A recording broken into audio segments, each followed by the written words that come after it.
Okay, I think I am live. Hi. Okay, you guys bear with me. I am new to this, so I'm still trying to play around a little bit with some things. Hi, Jen. Hi, Genesis. Hi, Inya. Can you guys hear me okay? Please let me know if you guys can hear me okay or not. Hi, guys. Okay, I'm trying to set myself up properly. Let me know if you guys can hear me or if you can't hear me. I'm looking. I am still, let's see. Okay.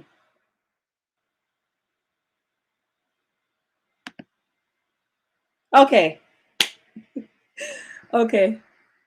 All right. I am just pulling up my 1 minute and then I will be getting started shortly. I hope everyone is well. Let's see. All right. There we go. Everyone is well. Oh. Ooh. Let me mute the. Okay. I'm still figuring this out, guys, so bear with me. All right. I might have to do one more thing and then I am going to get into this piece here.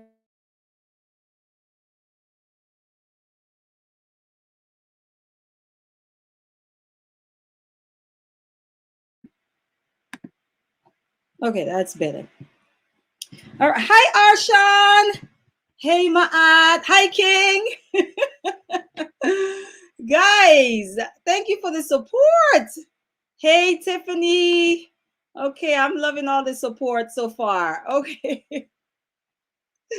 Okay, if y'all can't tell, I'm a little nervous, but that's okay. We can get through this, right? Okay, I'm trying to fix my camera, make sure I'm in frame and I'm ready to roll. And I think I'm ready to roll. How are you guys feeling today? If you're listening, if you're in the chat, hi, do it. Hey Mo, if you guys are here, just don't. If you're lurking, if you're gonna lurk, just hit the like button. If you haven't subscribed as yet, make sure you hit the subscribe button. But if you're just gonna lurk, just at least hit the like button if you're not gonna let me know you're here. But if you're in the chat, please say hi. Alkama, Natalie, peace to the chat. Wow, thanks for the support, guys. I cannot wait to get into this. You guys just got me hyped. Yes. Okay. So I'm setting up my camera correctly. All right. Hey, Willie. Hey, Ron P. Oh, man. All my favorite people are in the chat. Oni. Oh. Hi, Oni. Oh, my gosh. Thank you guys for the love, man. Oh, all the flowers from the garden are here. Yes. I love it. I hope you guys are ready to get into this conversation because I sure am. Okay, let's see. I'm going to go ahead and make sure I have all my stuff on here. So if you guys, let's go. All right. Usually people ask about donations or where they could find me. I am on social media, Instagram. That is at The Real Hanifah Nailah. If you're feeling generous, my Cash App is right there. It's Goddess Hanifah. It's been the same Cash App for as long as I can remember. Feel free, if you feel like it. I know usually people ask. Okay. How are you guys feeling? I'm going to start off with a clip because I feel like that's going to get the conversation going in the direction that I needed to go in. I am also going to drop the link at some point. And so if you guys feel like it and you guys want to jump in and, show your face or not, but just contribute to the conversation, I will greatly appreciate it. So feel free at any time, but I am going to drop the link probably 30 minutes in because I want to go ahead and get started. So yeah, listen, I'm about to share this clip. This is my first time doing it. Listen, let's just get into it, okay? I'm going to run it for a little while and then we're going to start the show. All right, let's see. I'm going to share my screen. And yeah, this is okay. Here we go. Here we go. YouTube. Okay. Share. All right. Let me know if you guys can't hear it. I can go ahead and stop it. You can understand that women bring life. Y'all don't. So I need a man to be like, how y'all get that life, man? What do you mean? How you get that life? We create. What do you mean? How do you get that life? Go in the house and get a spoon donor. You need a man. You still need a man. You still need a man. See, that's that mentality right there. I don't need a man. You heard her. You heard her. I don't need a man. Like, you need a physical woman to bear a child for you. And y'all need a physical sperm. Where does it come from? That's right now. From a man. But a hospital, I can look for a book and find a man. And I can find a womb to hold it in. And find a surrogate. And you need a physical man to give you sperm. You need a physical man. No, you. What if, Bro, you need a physical. listen. Yes. You don't Listen. If a physical man didn't go to that hospital, it would not be there. So you need a physical man, bro. That's right. But you guys need a physical woman to have a very Listen, women. You don't need a physical man to live with, to have a child with. Where you getting the sperm from? Women, Hospital, bro. Women are carriers Listen.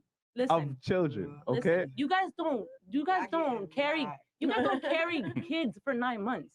We do. I carried them my whole life. What the hell? Kids is here the whole life. God, You don't got kids in you right now. No. Wait. Actually, I do got kids. They right here. They right here. No, they're not. They right here. I got millions of them. Girls are I got swallowing millions of that. them. Wait, You got kids? Wait, you got kids? Oh, okay. Wait, you got kids? I'm not talking about your dogs. I'm not talking about your dogs. You got kids? No. You got kids in your body? No. My point is I have an exactly. You don't have.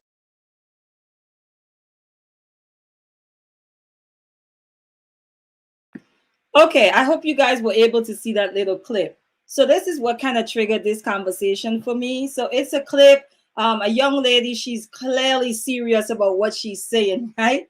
So she's explaining to the brothers on the show that, you know, we don't need men. Women don't need men. So the brothers then said, well, how are you having children? Because you say you want children. She said, we don't need men. We just need your sperm, right? And she's serious. And so they said, well, where are you going to get the sperm from? And then she proceeds to say from the, you know, the hospital, from the clinic somewhere, right? You know, and of course, I'm listening to it. I'm like, that's like saying, you know, you don't need an apple tree. You could just go get apple from the store. You don't need a cow. You could just go get milk from the store, right? And so I was listening to that, and I'm like, she's really young. Oh my gosh, that's a problem, right? And so I wanted to just come and discuss it, kind of see what the community thinks about it, and share my thoughts on it. That's kind of like where my title came from for today. So what I want to really first get into before I even open up the stream is some of the things I realize as women, we don't realize we're saying when we say, oh, we don't need men, or I don't need a man. I am not sure it's a properly thought through, you know, it's not really something that people think through. I think it's very reactionary. And usually comes from a place of hurt. And we're going to get into all of that because sometimes it's a coping mechanism and so forth. And so, I just wanted to get into it. So let's see. All right, let me get over here and we could get into what I got listed. So the first thing that I wanted to go over is when we say we don't need men, one of the things that we are saying is we don't need protection. And that was my number one. I wanted to talk about that because there's a lot of protection conversations going on social media, right? A lot of conversation in the YouTube space around protection and so forth. And I kind of wanted to discuss it because I don't think that women realize, or I tend not to exclude myself, right? Because I view myself as part of the collective. I am a woman. And what women think as a collective affects me as an individual woman, whether I want to accept it or not. It's a reality, right? And so I wanted to discuss if we are talking about men providing protection. That's what most people believe. That is fact. Men provide protection for the most part, right? When we think of protection and security, we're thinking about the masculine, we're thinking about men. So what happens when we say, I don't need a man, I don't need men? What are we really conveying? What are we really communicating, right? And the reason why I want to have this conversation is because I want us to think a little deeper about it. I want to elevate the conversation. I want to be clear. This is not a woman bashing session. This is not a man bashing session. That's not what we do. This is just a table, and what's on the menu today just happens to be what women say that doesn't make sense. Maybe another time men will be on the menu, but today, sisters, women, we are on the menu today. Okay. So please, let's not get into the but men, because this isn't the space for that. Okay. I'm definitely going to have some brothers come on, and we're going to discuss it from an angle of a man as well. But I wanted us to think about the fact that if we're going to say men represent protection and men give protection, and then still on the other end say we don't need men, we essentially, right, what we're saying is that we don't need protection. We don't need protection. So what does that mean? If you say you don't need protection, how can you ask to be protected by the very thing that you're actually trying to cast out? That you're actually saying, I have no use for you. That you're actually saying to the very protection that you're not necessary. You are not a necessity. I could live without you. I could do without you. So we're saying to men, I don't need you. We're saying to men, we don't need you. We can take care of ourselves. And then out of the same mouth, we're saying, well, we need to be protected. Why aren't you protected? We can't have both, right? We can't have on one end, we're saying, well, I don't want a man, or I don't need a man, or we don't need men in general. And then on top of that, say, well, where are the men to protect us, right? It can't be both. It really can't. So I wanted to make sure that's the first thing. When we say we don't need men, we are essentially saying we don't need protection, okay? And if we don't want to be protected, or we don't think our men can protect us, then who will? Your girlfriends? I'm a black woman. You might hear black women say black men are useless, right? Then they're saying then we don't need protection from them because we don't feel. Then who are you leaning on to protect you? The government? This nation? America?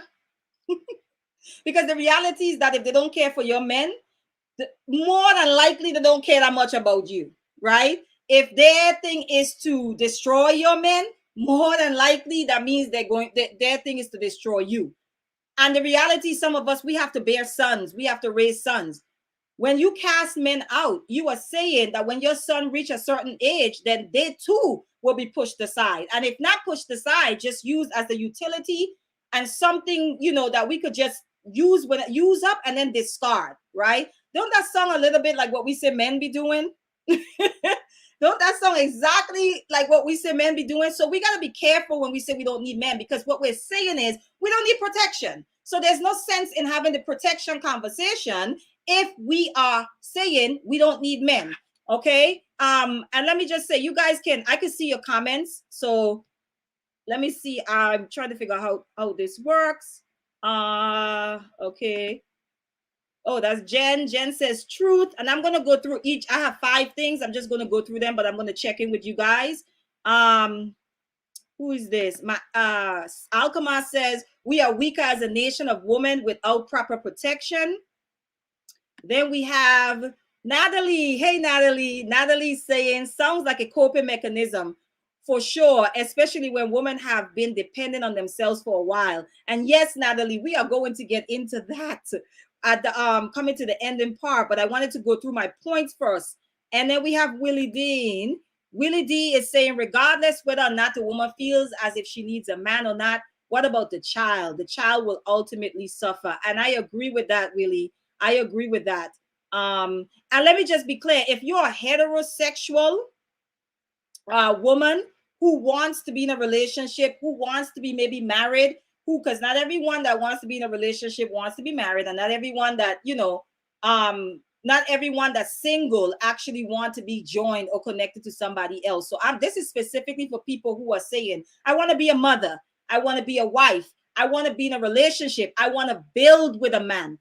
This is specifically for those people because it's a contradiction. You know, I know we want to put on the whole independent badge, you know, as this thing of honor to make us look a little stronger, to make us look a little bit more than what people have defined us to be as women. I get it. It is very reactionary. It is a coping mechanism, but it doesn't make sense. And so that's really what I want to focus on. I want to really begin to like break this apart because it's we're out here. The young people are adopting that. They're picking that up now. When you have a sister online saying, we don't need you, we just need your sperm. When you have a young sister online saying, we don't need you, we just need your sperm. And we don't even need you for that. We could just go to a hospital. There's a disconnect somewhere. There's a disconnect somewhere. There's a generation where we've just failed at some point, you know? Before I move on, Sean said, can Black men and women have a relationship in its fullest if we exist in a society where we can't operate in our fullness? How can women feel protected by men who aren't powerful in society? And that is such a good point, Sean, which I have in my notes. I'm going to get into all of that because your point actually connects to Natalie's about the coping mechanism. King says, oh, okay, King is talking to Natalie, not me. Let me see any other comments. Okay, thank you, Willie. Thank you, Willie D. I mean, no, thank you, What the Funk. All right, greetings from Germany. Okay, all right, so let me move on to the next thing because this is a big one. All right, so when we say we don't need men or I don't need a man, we are essentially saying that fathers are not important. That is what we're saying. We're saying that fathers are not important. Okay, again, that is another coping mechanism. Some of us may not have grew up with fathers, and so we actually don't feel like fathers are important. Or we've actually seen maybe our mothers just make the idea of even, you know, reduce our fathers just to like a check, you know, a child support check, and that's it, right? So it's sort of like the presence isn't important, but the pocket is, right? And so what we are saying when we say we don't need men, we are saying that fathers aren't important. So we cannot discuss community building, the nuclear family, addressing the whole absent fathers epidemic in our community. And there are many reasons for fathers not being in the home. It is not just as simple as men are abandoning their children. It is not. I think that is an oversimplification of it. In fact, I think we're taking a handful of the population, right, and making this blanket statement over all men, and particularly Black men. I don't think it's that simple. I think that conversation is a really multi-layered, very nuanced conversation to have. I think that if we have it without the emotion, we could get to the bottom of the conflict between Black men, Black women, men in general, and how that contributes to men actually not being in the home. It's not as simple as men just don't want to be in their children's life. And the reality is, most of us, if we are honest, the men around us, I hear people say, I don't really know any man around me that don't want to be in their child's life. You know, that should tell us. Most of us can't find one person in our circle who's just absent by choice. They're just not trying to be there, right? And so I think there's a conversation to be had around that, because when we say that we don't need men, we are actually saying fathers are not important, and we know that fathers are important. When you say you don't need men, first of all, only men. Why do I say we're really saying fathers are not important? Men? Because men are the only people that can be fathers. They're the only. Don't let the confusion fool you, okay? In the world today, men are the only ones that can be fathers. And so if you are saying you don't need men, or we don't need men, we are saying fatherhood and fathers are not important, okay? We know if you Google, there's something that they call, I guess, like the father effect. And it just shows you how much of an impact, a positive impact, fathers have in their children's lives. Children tend to not take as much risky behaviors. Children tend to perform better in school. here's the other thing that I found out. I was thinking that, we see a lot of women, right, who they can go from 0 to 100. And when we talk about fathers, we always connect it to the boys. And I'm a boy mom, so I get it. We always connect it back to the boys. But I had a thought around women who, it's not as simple as being emotional, right? But women who are so emotional that they can't control, like they go from 0 to 1,000,000 in a matter of time, right? And I said, usually a lot of us who are like that, we come from single parent home. And I really believe that the absence of the man, of the masculine, actually contributes to that, because I think the masculine or the man actually shows us how to, it's not showing us how to not be emotional, but shows us how to manage those emotions. That's what I believe. Most men put it to, when they see men being a little bit emotional, it's like, you was raised by a single mom. But the reality, I think it actually affects women the same way as well. I feel like when a man is in the home, I think it helps us to be able to, not be emotionless, but also to be able to manage the emotion, because the masculine men tend to do that way better than us. It doesn't mean that men are not emotional. It just means that men don't lead with their emotion, right? Fathers, like mothers, are pillars in the development of a child's emotional well-being, which is what I was just saying. And like I was saying, fathers also help our children manage their emotions. So we know that fathers are important. Another thing is, if you understand the masculine and feminine, when fathers are in the home, think about when fathers are parenting, and there's the discipline, the difference in discipline between mother and father. Okay, so the father might come in, they're going to lay down the law. They are not going to cuddle the children the way that you do, specifically their boys. It's not happening, right? But then you come in and you have a little bit more nurturing side. You might be a little bit more lenient in how you parent your children. Here's the reality. Both of those approaches are necessary, right? Towards a healthy, developing, holistic child, right? Both, it's not one is better than the other. It's not that one is wrong and one is right. It's that the both of them working together, right side, left side, brain thinking, right? Working together actually is the ideal. So it's not putting one over the other. And again, I'm not going to get into men, because there's a lot of talk out here around that is making men superior to women. And there's this conversation around submission, when it's really subjugation is what they're talking about. That's not what I'm talking about here. I'm actually saying that both are necessary, right? So when we say we don't need men, what we are saying is that men are not necessary and fathers are not necessary. And the science and the research actually disagrees with you. Fathers are necessary to the healthy development and well-being of a child. The parenting styles that fathers bring to the table is absolutely necessary. Necessary for your child's IQ, necessary for your child's self-esteem. Fathers are necessary. We have to stop reducing men to money, just simply money. And men need to stop reducing themselves to money. But like, again, that's a different conversation. When we reduce men to just providers, this is the end result. Because what happens if a man is reduced to a provider, right? And now in 2021, women can provide for themselves. What happens to men, right?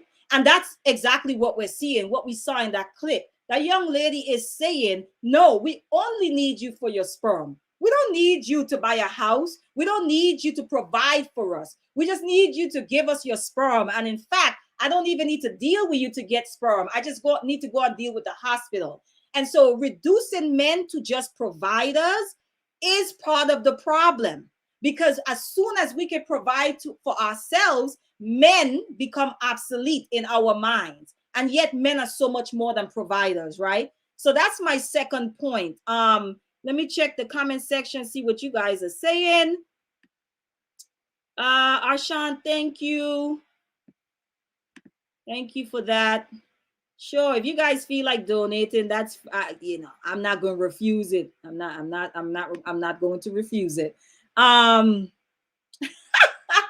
What the funk said, just cause the strap-ons are bigger than me. Wow. Inya, women are lifted up in society, so they feel that men can't do for them. That is exactly what I'm speaking to. When we read, but that's women who have reduced men to simply being providers. That's what happens when we do that. Oh, men are providers, men are providers. And as soon as we could provide for ourselves, it's sort of like, why do I need you? We're looking at them like, why are you even here? My aunt is saying we are still dealing with the trauma of feeling unprotected and the feeling of why aren't you protecting me from the oppressor, even though logically we know that could get him killed. Absolutely. Let me see. Enya is saying it's pride in woman. Yeah, that's one of the factors, that's one of the factors, but there's a lot of backing that women have in today's society, to where women could proudly declare that with no consequences, and yet still there are consequences to the community, which I'm going to also get into. All right, so let's see. Moving on. Point number 3. All right. When we say we don't need men, what we are saying is that we are okay. We are okay with having imbalance and chaos in our families and in our communities. Okay. What do I mean by that? Too much of any one thing is unhealthy, right? So even in nature, there's a balance between the masculine and feminine. There's a balance. There's a dance that happens. Leaning too heavily on one thing is unhealthy in general. That creates imbalance. Think of a scale, right? And one thing is weighing heavily and the scale is tipping. There's an imbalance. Imbalance creates chaos and sickness. So when you say, I don't need a man, you are essentially saying, right, that you are okay with imbalance in our homes and in our communities. When we talk about community building, we talk about this a lot. There can be no community building without men. There can be no community building without men. When we talk about generational wealth, there can be no generational wealth without men. When we talk about structure, infrastructure, and a lot of women get touchy about this, infrastructure, men are built for heavy lifting, right? I'm so serious. I do not want to be up on the top of one of those cranes. Y'all know when you're driving and you see those cranes that's all like really, really high, and those men are up there and they're, doing that. I don't want to do that. I do not want to do that, right? So when we're talking about lack of structure, there's lack of infrastructure if you leave men out of the equation. So what community are you building? What community are you building without men? Okay. Another thing too is that most of us, we're not even sure what a man is supposed to bring outside of provision. And I think that is a key component. That is a big issue. A lot of us grew up in single parent homes. So we don't really know what the purpose of a man being present is. And that's unfortunate, but it's just a reality. We don't really understand the purpose of a man, right? Because we just haven't seen a healthy man in his full function. So we automatically think, okay, as we get older, all right, well, we start listening to certain conversations. Well, all men can do is, men should provide, and that's it, right? Because we haven't had any good examples of what manhood really looks like, right? Also, men and women have innate biological differences, whether we accept it or not. Okay. These differences influence how we behave in community, how we behave in society, how we behave amongst each other. We just have these biological differences. Our wiring is different for a purpose, a reason. So you have a problem. A woman might enter in that space. She might be a little bit more intuitive about addressing the issue. Okay. She might be a little bit more focused on collaboration and connecting, Well, don't forget this. She's more focused on the details. The men come in and they're a little bit more analytical, right? They're a little bit more logical, a little bit more rational, right? Now, for the big picture, for it to come together, for it to be ideal, we need both. We need the intuition. We need the creativity. of women. We need what women bring. We need the nurturing. We need all of that to come to the table. But we also need men to analyze. We need men to be able to be logical. We need men to be rational. We need men to not be able to fluctuate, between emotions. We need men to be able to compartmentalize. Like, come on now, let's reel it in. You're trying to do too much at one time. Okay, let's focus on one task at a time. That's where the men come in. Okay, because women, let's be real. We can kind of get off on a tangent, whether it's talking, whether it's just because we are naturally multitaskers. That's what we do. Okay, women multitask, men tend to compartmentalize.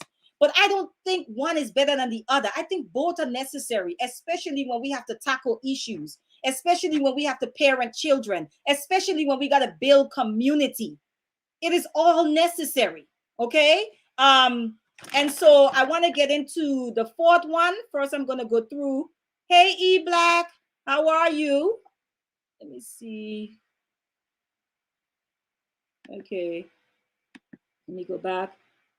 All right, there he is. Hey, E Black. Yes, oh my gosh. What do I think about Brittany Cooper's statement on the traditional family structure? She is crazy, E Black. She is crazy. And especially Black people, if anyone is, she's a Black woman, if anyone is on board with that and still talking about things that we need to do to get our community together, and you are trying to get rid of the nuclear family, you are delusional. You are delusional. We cannot have a healthy community if we don't have healthy nuclear families. The family is the first community. There's the community of self, and then there's the community of family, and then there's the broader community, right? How are we doing community if we don't even respect and honor nuclear families? How is that even possible? So what do I think about what she said? E-Black, she is delusional. We're crazy if we even embrace that line of thinking. That's just ludicrous to me. Let me see. E-Black, okay. She's talking. Yep. Just do it is right. My ad says E-Black throw the whole statement away. Both the man and woman are needed for balance in the home and the community. I agree, my ad. Hey Dawn. Hey Ron P. Let me see. I just saw Dawn. I didn't want to. Hey Dawn. Welcome and thank you for being here. Okay, let's move on to number 4 because I really want to put the stream in. I want you guys to come in. Tell me your thoughts about the topic today. You might even have stories. You might be a recovering I don't need a man woman, or you might have healed. And feel free to share your story when you come up. Okay, so let's get into number 4 now. So, like I said, we don't need structure. If you're saying you don't need a man or we don't need a man, we're saying we don't need structure and infrastructure. And I touched on that a little bit. And I know women usually don't want to get into talking about, they're like, oh, well, we could build for ourselves. We could do this ourselves. Oh, really? Oh, really?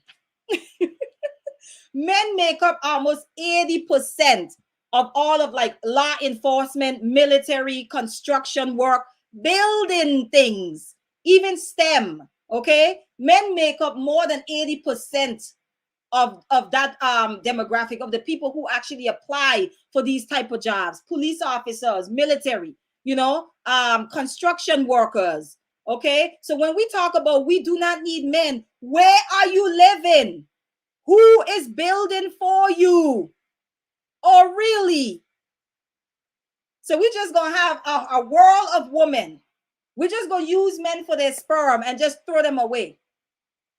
Who is building infrastructure? Who is doing this?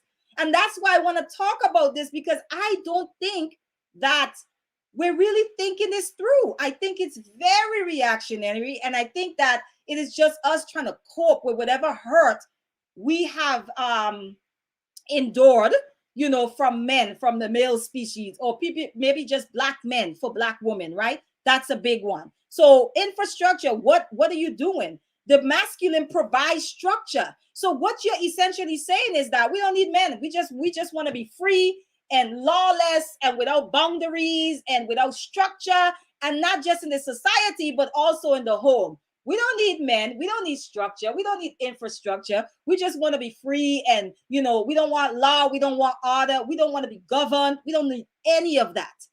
That's essentially what we're saying when we say that. Okay. And then the last one, because I am not, let me see. The last one that I have is when we say we don't need men, we are pretty much not concerned with procreation and the continuance of what you see in the mirror. You're pretty much saying what you see in the mirror is not important. The continuance of that is not important. And so we're going to go ahead and exclude the men, right? We're going to go ahead and exclude the men. So why are we discussing generational wealth? Why even discuss building anything to leave behind? Who are you joining with to leave anything to build generational wealth? Who? When people are on social media and on these platforms talking about aborting black male babies, we are in trouble. We are in trouble. When people can get to the extreme to where they actually feel like it would make more sense and it would be safer and they would be better off if there were no black males in the world, we have a problem. And yes, there are people who are actually pushing that narrative right now, who are discussing, if you find out that you are pregnant with a black baby, you need to abort it. That's the conversation. That's the depths that we've sunk to at this point. That's how low we've gone because of the hate and the vitriol that we have towards each other. So when I thought about doing my channel, and I'm like, okay, what do we need? We don't need any more imbalance. We don't need any more extremes.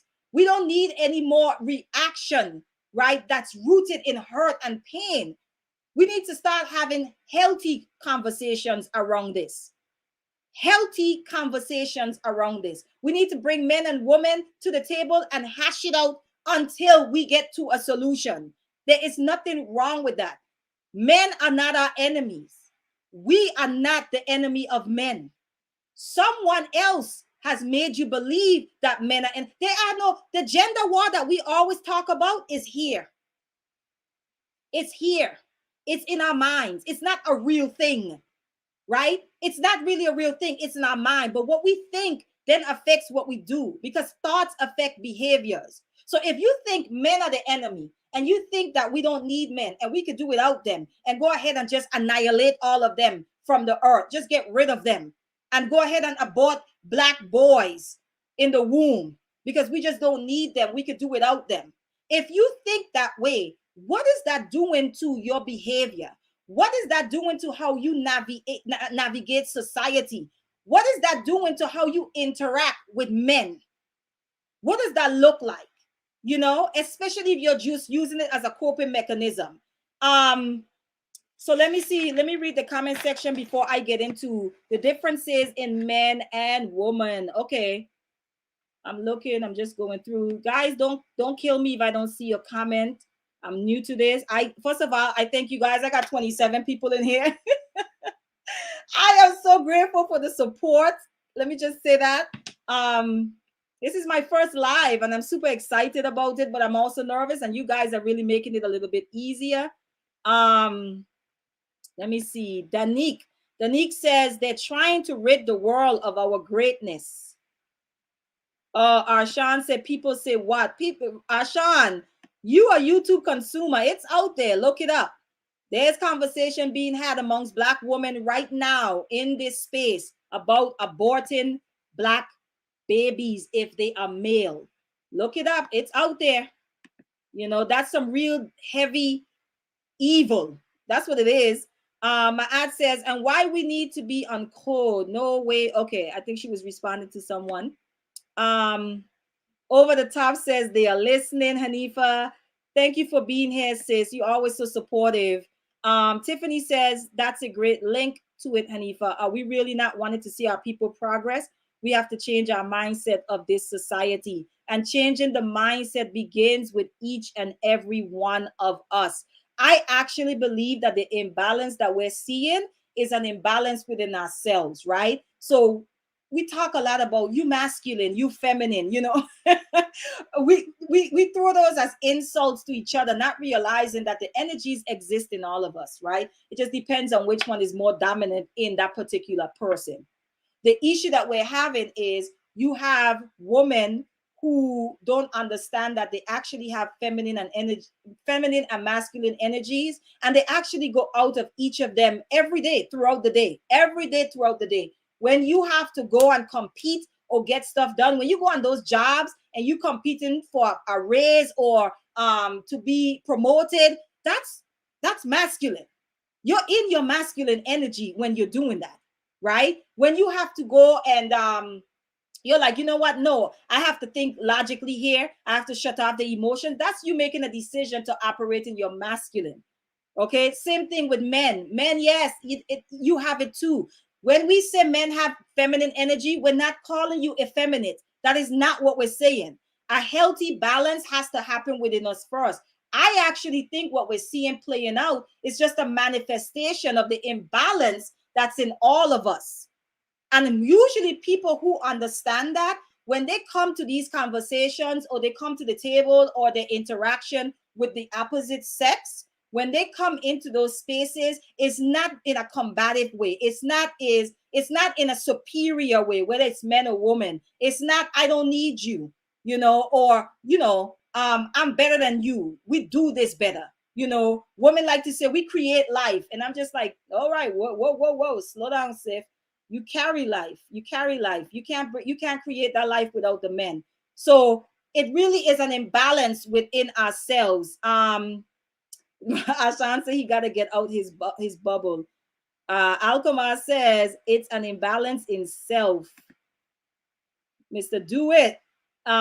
Cynthia G and anyone who aligns with that, toxic rhetoric are an issue. Absolutely. But the reality to Do It is that she has a huge following, and there are people who are co-signing that, and that's concerning. That is concerning. Hey, Kelly, thank you for tuning in. Thank you. Let me see. Okay, make sure you guys, if you're in here, make sure you hit the like button if you haven't done so already. That actually helps. And again, even if you're lurking and you don't want to let me know you're here, okay, maybe you're shy, you might be an ex of mine and you're just lurking, that's fine. Go ahead and still hit the like button. No one has to know you're here, okay? All right, so let's see. I'm going through these. Jen says she's proudly masculine. And anyone that knows Jen, she declares it. Okay, she declares it. There has to be a balance though, Jen. But I feel like you know that already. Okay, let's see.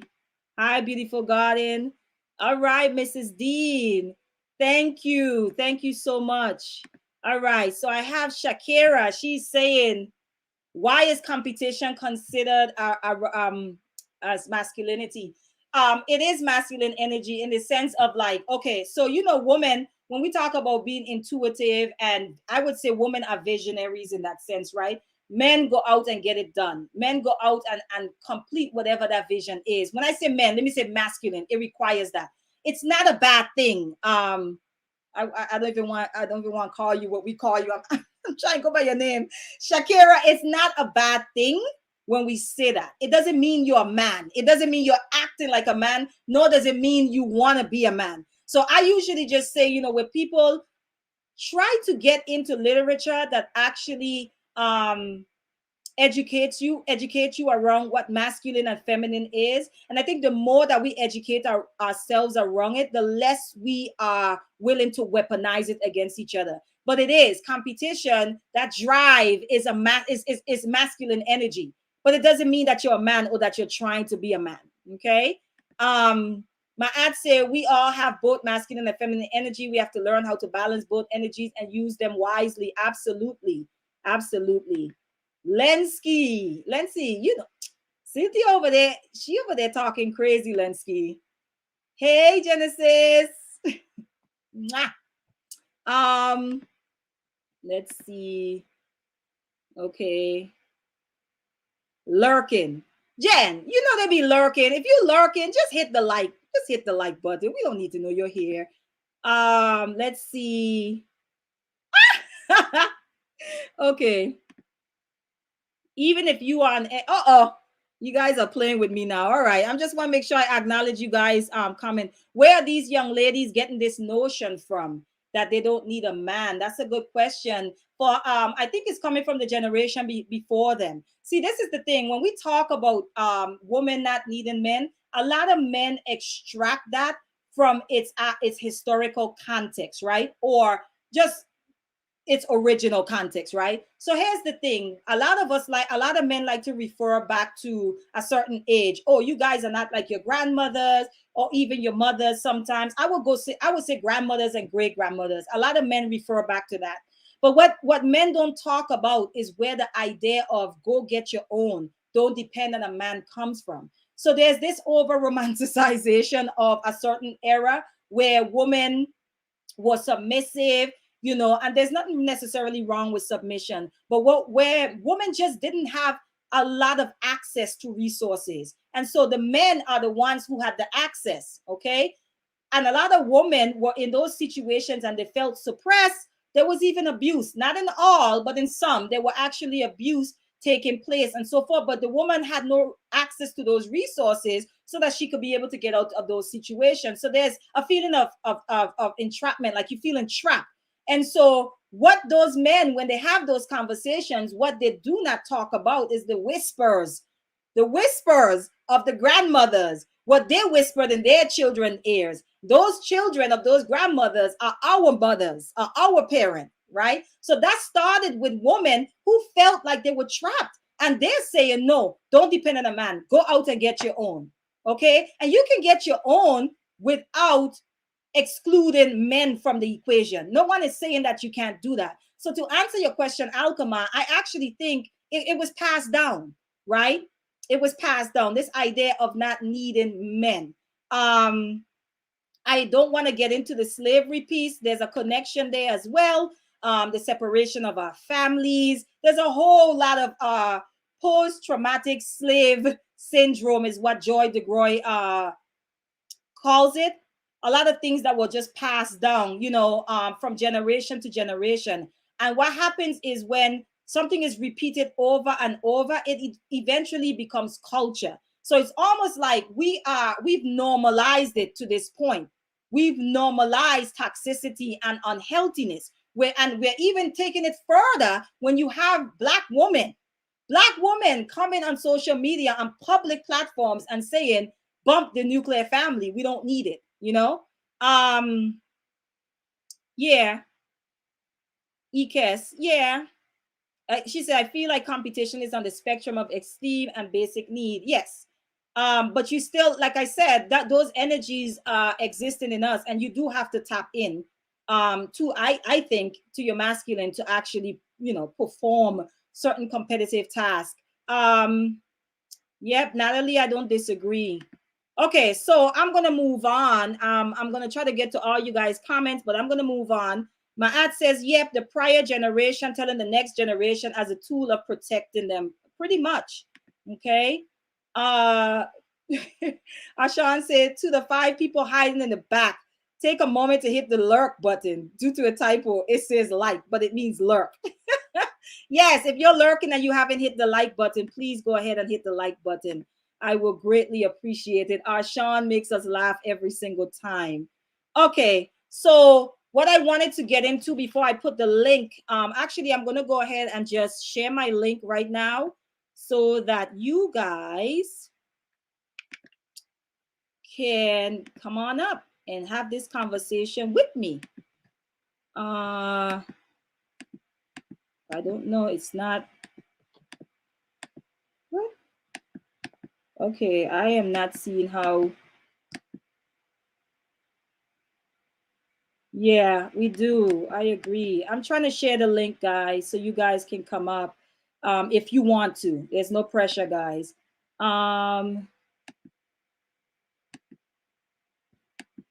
Yeah, but for some reason it's not letting me share it for some reason. I'm trying. I am on a different computer and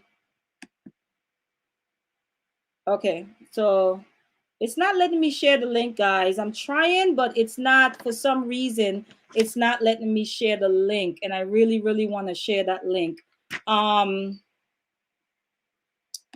Let me see if I could do one more thing, and then I'm going to go ahead and share. Let's copy to the clipboard, and it's not, I don't know what's going on. I think it's the computer. Because I can type, but it's not letting me. Okay. So the other thing I wanted to get into is men and women and kind of like what we want, what we need each other, why we need each other. First of all, I want to state that men and women, yes, thank you so much, Alkama, because I am not sure why it's not letting me share the link right here, but usually I should be able to do it, but it's not letting me for some reason. Yeah. Oh, okay. Let's see.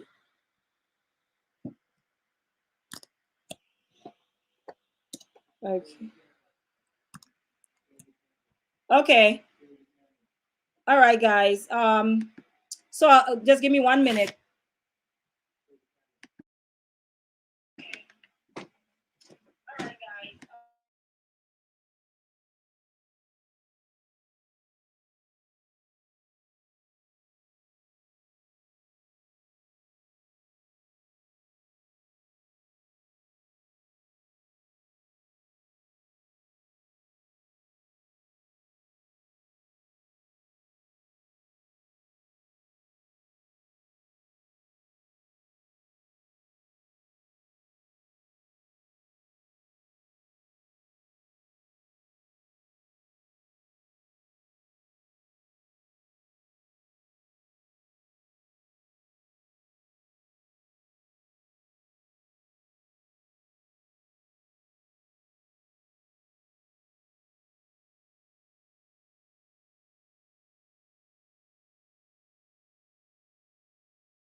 Sorry about that. I'm still figuring it out. If you, tell me if you guys can see the link. I actually just posted it in the chat. So if you guys want to come up, okay, thank you. If you guys want to come up, and whoever is my moderators, just feel free to, keep sharing the link. All right. So I saw a question from someone. Actually, this is okay. Hey, Blair. Blair says Black women are the only group of women claiming to not need men. Yeah, there's something to be said. I don't necessarily think so, Blair. I think at one time, but I think is what they call, what the manosphere is calling modern woman. I think that we can find women in every culture. However, I don't disagree with what you're saying. I feel that Black women are a little too proud, actually, when we say it. And we actually don't realize the detriment that we bring to the community when we operate from that essence or from that energy. So I don't disagree with you completely. I do think it's in other cultures, but it's definitely way more prevalent in Black culture for sure. So if you guys just let me know, if you guys want to come on up, feel free. But I was getting into men and women. So why do I think men and women need each other? First of all, let's start off by saying this. Men and women are not opposites, right? They are complements. They are complements. When we say we are opposites, I think of the word oppose, right? So we automatically think when men and women are in spaces together, it has to be conflict. And it doesn't necessarily have to be conflict. We are just complements. We are not necessarily opposites of each other. So in other words, where men fall short, women pick up, and where women fall short, men pick up. Okay. Another thing is that men and women, we process information differently. And because we process information differently, we therefore address problems differently, right? You know, when you have a problem as a woman, you call like different people to get different perspectives. You know, we do that for a reason, because having different perspectives, you might know that friend where you're like, okay, she's going to be a little less emotional, so let me call her. And then you call the other friend and be like, okay, she tends to, you know, bring a little bit more balance to the situation, so you call her. It's no different between men and women when they're working together. Men actually see the world different, women see the world different, and so they're bringing in two different perspectives. For me, I feel like women tend to pay a little bit more attention to details. So there are things that men may not consider in their problem solving, and they're trying to resolve something that women could step in and say, okay, well, what about this? You know, and then a man is like, oh, I didn't consider that. Also, I see you, Colette. I'm going to be bringing you up shortly. Also, we have to understand that differences don't have to mean one has to be better than the other. You see, this idea of because you're different from me, now I have to create this hierarchy to determine who is better. That is really not African, right? And when I say African, that is not us. That comes from a place and a people who is about dominance and subjugation. And I'm going to do eventually a live around submission. And when we talk about it in our community, exactly why I challenge it and the place that it's coming from, because it's usually about domination in the way that we discuss it. It becomes problematic because I don't think that that's the way we should be approaching relationships, but that's another conversation. But just saying that women and men are different doesn't mean that now one has to be better than the other, right? Not equal. I mean, it's not that we are equal, but we are very much different. So to say women can do what men can do, you're just being silly and emotional when you say that. You know what I mean? You never hear, men complain about, oh, well, we could do what women can do, so let's go there and try to give birth.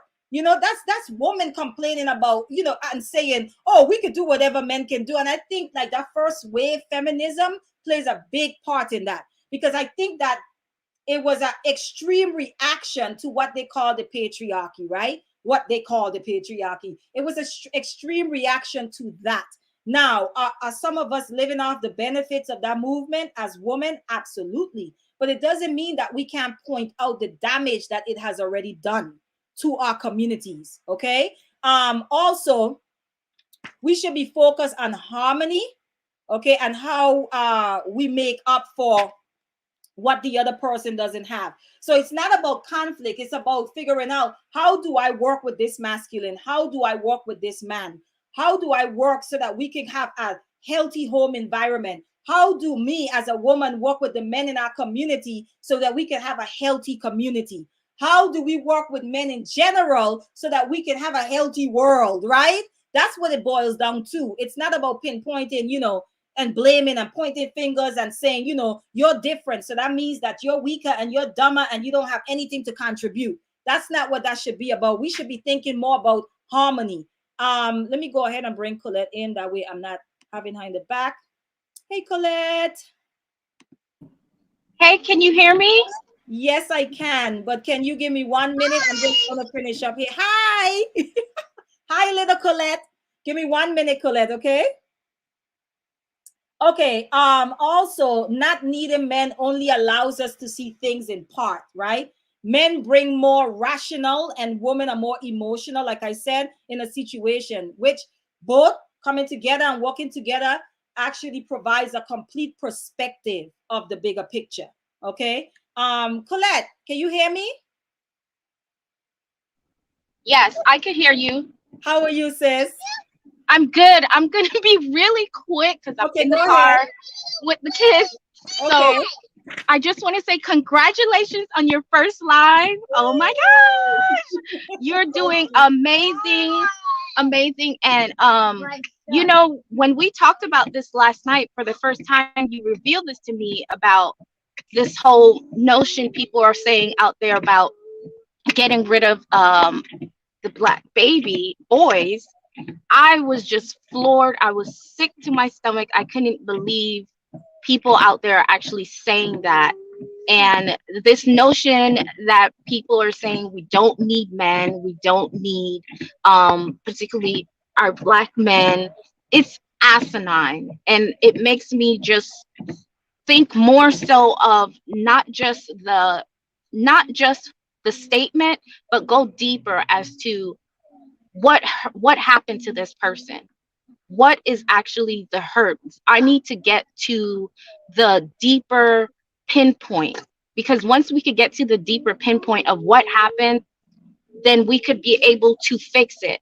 So and that's actually the situation. I mean, because it even goes back to like the whole red pill situation. It's like these men, they've been scorned by some woman, and now it's a big movement for all women, as if all women are this way. So now these women have been scorned by some men, and now it's a big movement, a big movement against all Black men. And this this got to stop. We've got to stop dividing ourselves. We've got to stop this vitriol. I mean, this conversation that you're having is absolutely needed. Thank you for bringing it forefront. I respect and admire women like yourself and my aunt. And hopefully Sherelle comes in the conversation. She has great things to add to it. Our Sean is really good. Joanna Washington, she's amazing. I respect her. So continue to have the conversation. Thank you for being brave enough, because I put in the chat, I said, be careful, they're listening. I don't want them to come for you, girl. You just started. But thank you for having the conversation. Thank And you, Colette. enjoy your stream. Enjoy it, girl. Thank you. Thank you for Bye. your contribution. All righty. Okay, bye. Okay. All right, I have another person here. Hey, Blair, how are you? Can you hear me? Yeah. How you doing? I'm good. How are you? Thank you. All right. Just tuning in late. Hope I missed too much. No, thank you actually for tuning in. I appreciate it. What you got for us today, Blair? Okay. Definitely. Loving your new channel, and congrats and all of that. Thank you. So yeah. I think we all heard women talking about they don't need man before and all of that, and I actually hate hearing it. Um, because it's like the farthest thing from the truth. You know what I mean? Um, it's just natural. Men go with women. Women work with men. I mean, that's just what it is. Why are you laughing? No. I saw somebody else backstage. That's all. I'm Oh, listening. okay. So yeah, it goes hand in hand, and especially like I think like something should be common sense. Um, most most households or most communities were riddled with crime, violence, and drugs is missing fathers in it. That's the key component. Is missing fathers from those communities. You know what I mean? Yeah. And 1 minute. I'm gonna mute Dr. Baruch. Go ahead, Blair. yeah. So yeah, I was saying most communities, like like the hood or whatever they call it, we have all the crime and the violence and all of that. Them places are normally missing fathers compared to communities where you have fathers. Yes. It's more of a balance. Yes. So just off top, when I hear women saying they don't need no man, to me, it's really immature and it's really sad. And we have so many women promoting that and telling them, yeah, girl, yes, you don't need no man. I'm like, what? You need a balance. You don't hear no man walking around saying, I don't need no woman. Yeah. Nope. Nobody says that. Yeah, and to speak to your point, I agree with you that it's immature, and I often say it's oftentimes it's either your inner child speaking, or you've just been hurt so bad and you haven't been able to you have some unresolved issues around men, and you're bleeding all of us, all over the community. So I agree with you that oftentimes I think there's a lot of I hate using this word, but a lot of trauma in the community that's just unaddressed. And instead of us addressing our individual traumas, we are actually taking it out on each other. And so now we've reached a point to where it's so unbearable that we rather just cast each other aside and not deal with each other than actually figure out how we could come together and work together. Not just for the community, but our children are actually in trouble because we can't figure this out. Right? So I agree with you on that. I'm going to go ahead. If you want to stay up, you can stay up. That's fine. I'm going to go ahead and let I have another guest, Baruch. Can you Yes. How are you? Congratulations. Thank you. You're quite welcome. You're quite welcome. I think it's a great subject matter. And I think the thing that we have to be mindful of is I don't think that we have just evolved to this point without a whole lot of influence, without a whole lot of conditioning by somebody who doesn't want us to work out. So if you look in nature, there's no instance in nature where any creature does what we've done as human beings, except where you have seen in the fields where they want to get rid of pests. They will spray the field with a pesticide, and that pesticide will cause the male pests to, or what they call pests, insects, to act like female insects. And it will also damage the endocrine or reproductive or female hormonal system of the female insects. And we just don't understand the cleverness and to the extent to which our enemy is prepared to go to prevent us from replicating and maintaining ourselves on the planet. So we've been conditioned to now pursue relationships with the purpose and goal of pleasure as opposed to purpose. No longer are we looking for purpose in our relationships. We're looking for pleasure. That's why you stop by the 7-Eleven before you go over your girlfriend's house all the time, because you're not looking to produce anything except a pleasurable experience.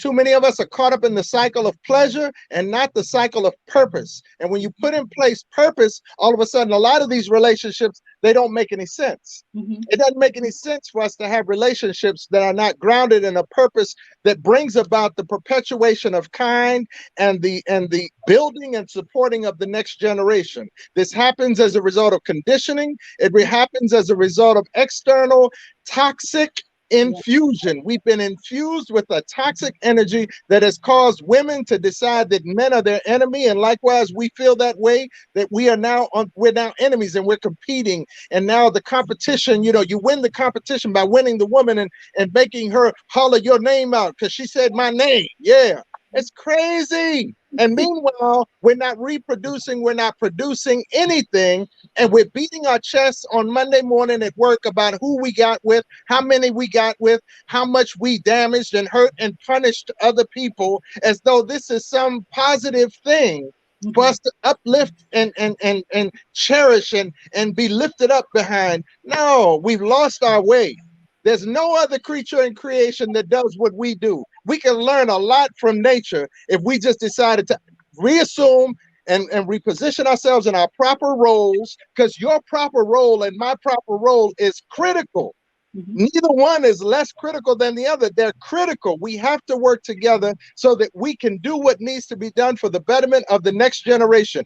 Everything that we do, every relationship that we have, everything that we do in our interaction with one another should be about what are we doing to make things better, bigger, stronger for the next generation. Otherwise, we're caught up in a cycle of selfishness and independence, and we're going to cause ourselves to self-destruct with a big smile on our face. We'll be as happy as a lark, but we will have self-destructed, and then we'll look in the rearview mirror and say, oh, snap, we done messed up. Thank you. Thank you, Dr. Baruch. For those of you guys who are asking, so we have Blair, who is on top. He is a childhood friend of mine, and so I appreciate him passing through. Dr. Baruch at the bottom, for those of you guys are asking who he is, Dr. Baruch owns Everlasting Life, E-Life restaurants. They are vegan restaurants, delicious vegan food over here in Maryland and DC. And he is I think he's a naturopath. Am I right, Dr. Baruch? Yes, he's a naturopath, loaded with knowledge. So when you guys hear me say I am not surrounded by those type of men. I'm referring to my king, the Baruchs. These are the type of men that I'm around all the time. And so when women discuss like not feeling protected and certain conversations, we engage in elevated conversations all the time. And Baruch usually is a part of those conversations, or actually he is the one starting the conversations, because there's a lot that goes on at his restaurants. It's almost like a hub for, like, you know, conscious conversations, always bringing guests in. So I'm actually grateful for you passing through, Dr. Baruch. I started blushing like, yay, okay.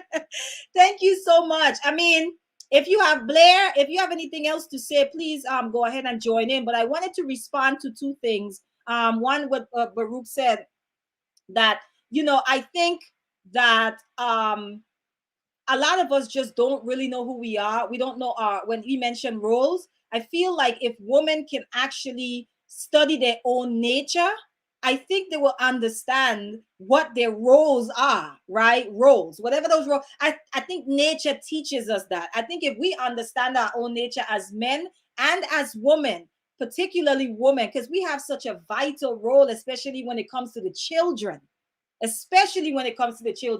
we are the ones that are teaching our children at the end of the day. So I think understanding our nature as women also helps in this situation. I think understanding our nature as men, understanding their nature as well. Because once you begin to understand your nature, then you could begin to see, wow, this is where men come in.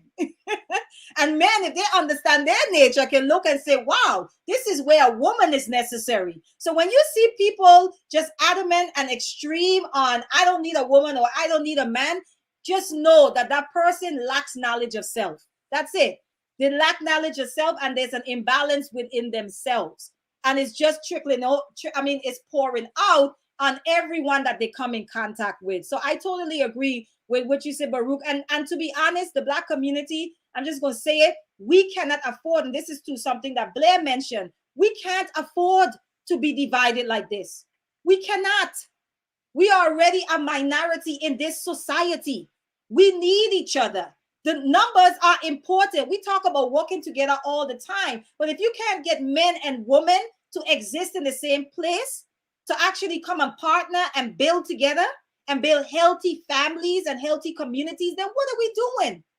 What are we doing? We can't fight against anyone else if we can't stop fighting amongst ourselves. So I agree with both of you fellows. I'm going to go ahead and let you, if you guys have anything else to say, go ahead and unmute.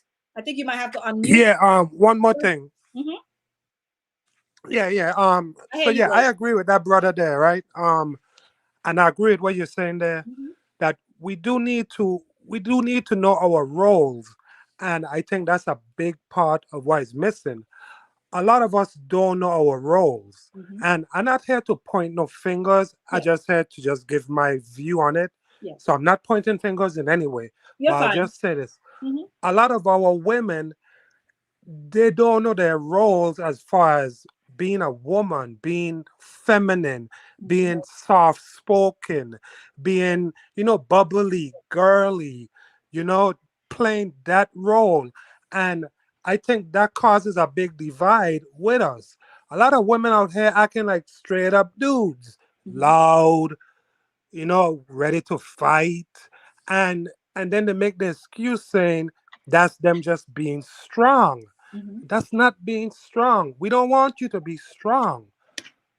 The strong part is for the men. Men are strong. Men get up and fight the beast, the dragon, and climb the tree, change the tire.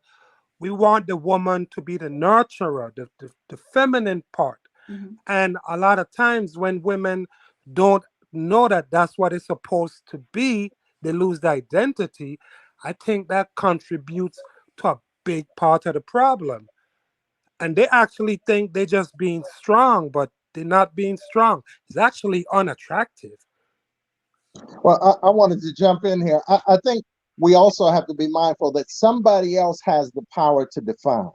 We are not defining what a man is. We're not defining what a woman is. That's why now you got this this convoluted definition of what we all are. We're just here. I don't know what we are nowadays. You can't call a man he, and you can't call a woman she, and you can't. All of this craziness has got us further down the road of more confusion. But that's because somebody else who wants us to be confused. Remember the scenario about spraying the field with the pesticides.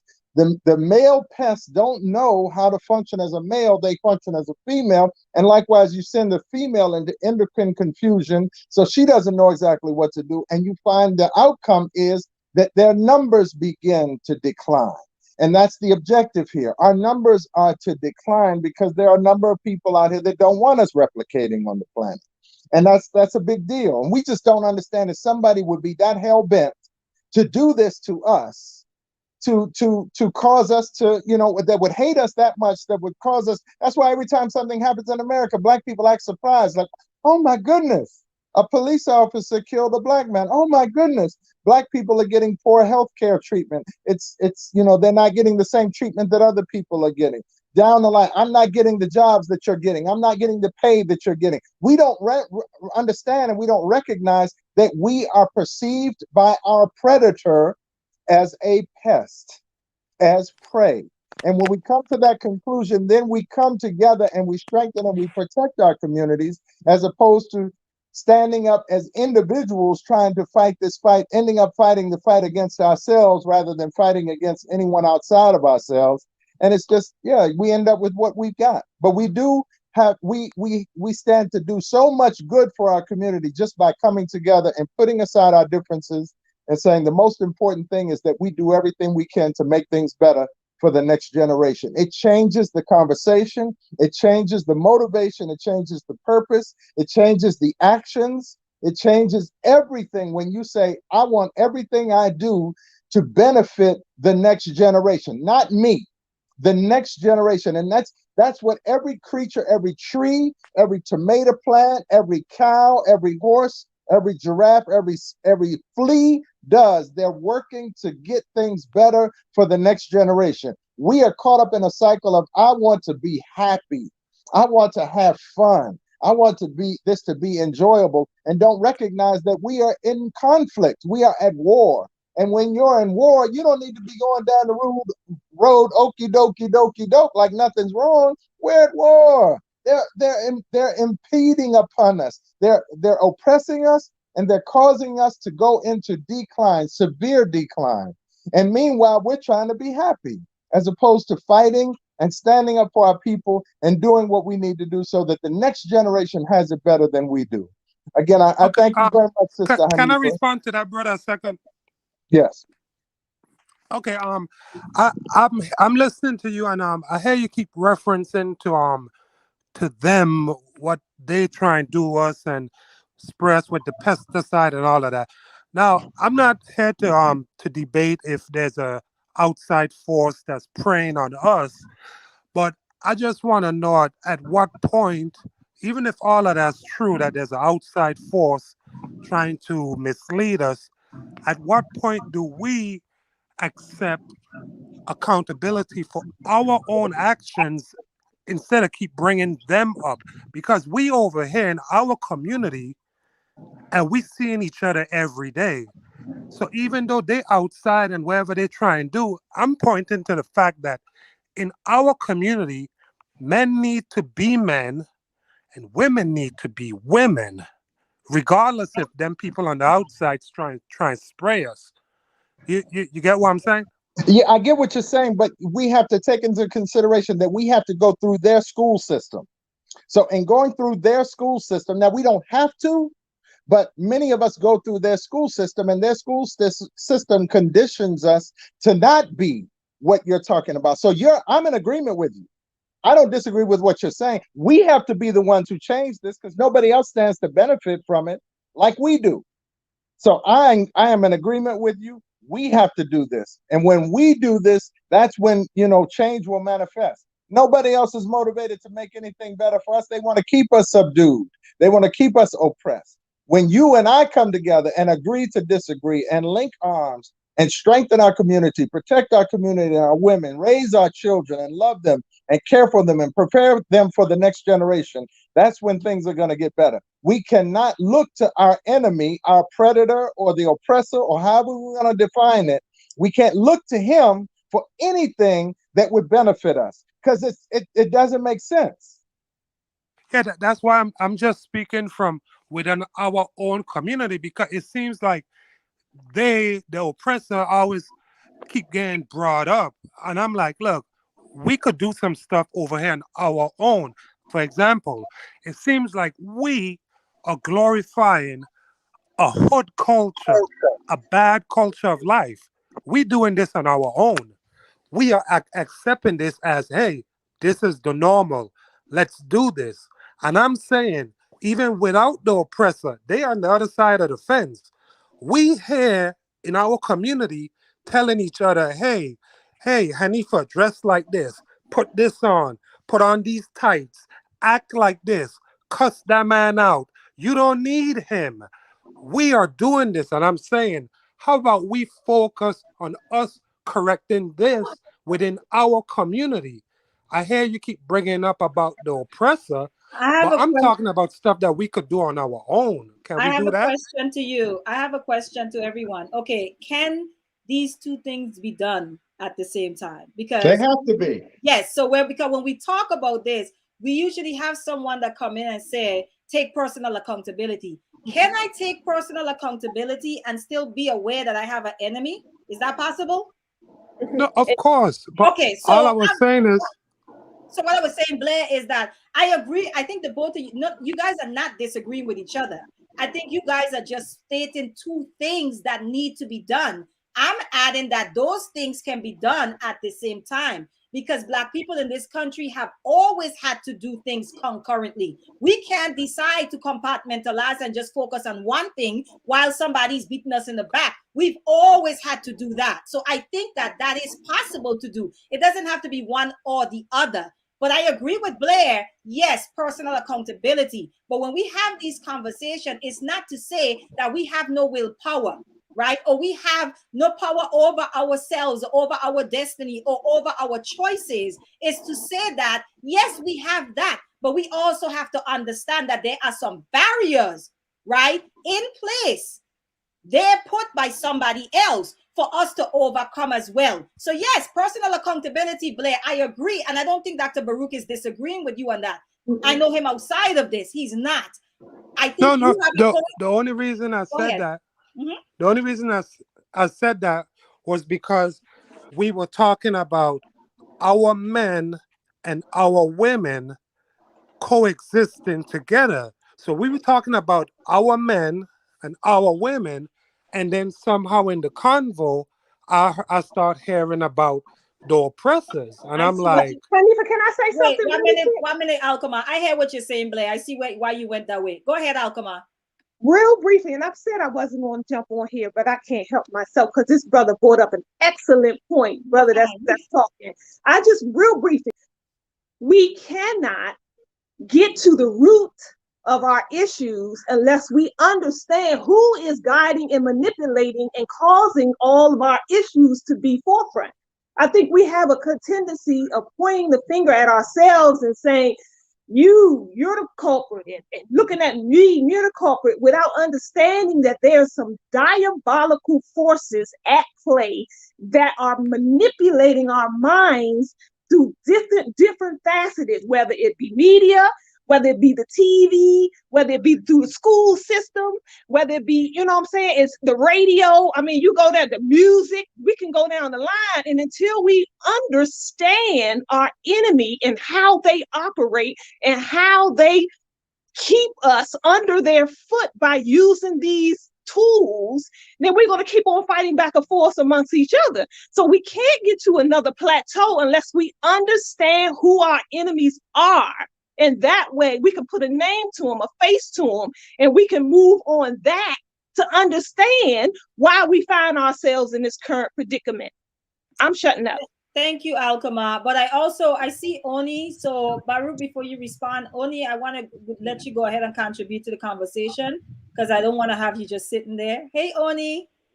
Peace and light, everybody. Peace. How are you? I'm doing wonderful. Thank you, Hanifah, for having this wonderful conversation.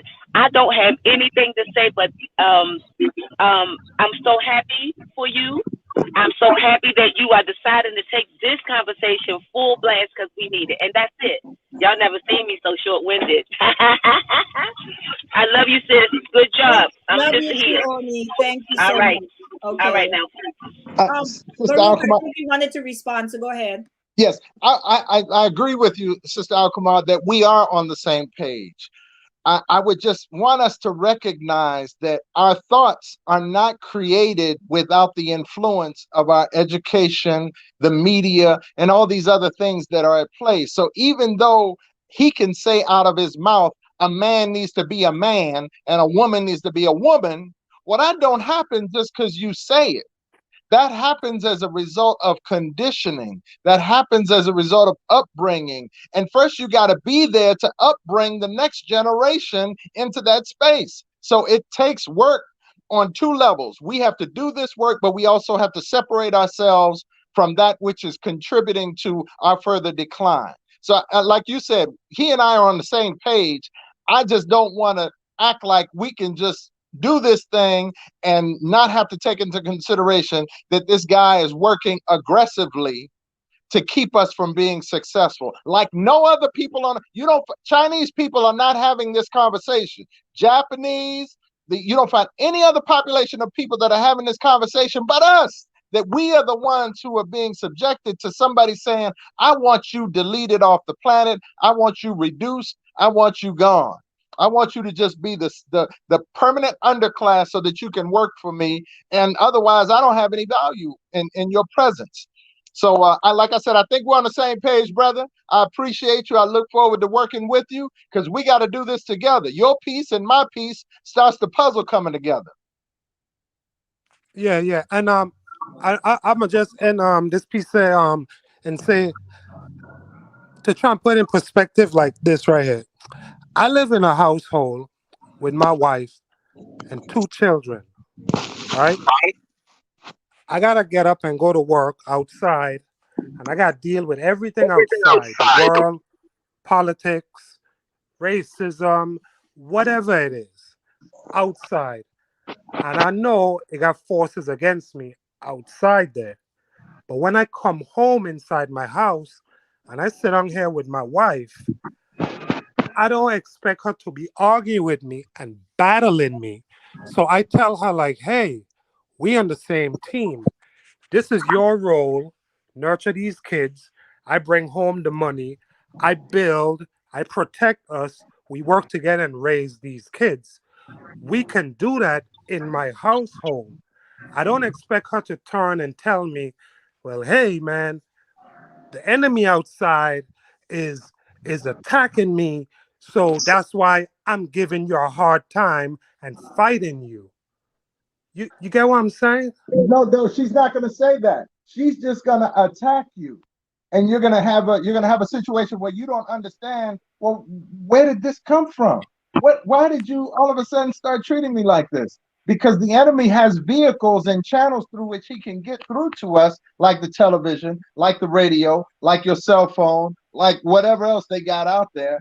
And they're influencing and conditioning and getting the people to act outside of themselves. So it isn't I that. agree with that. And that's what I'm saying.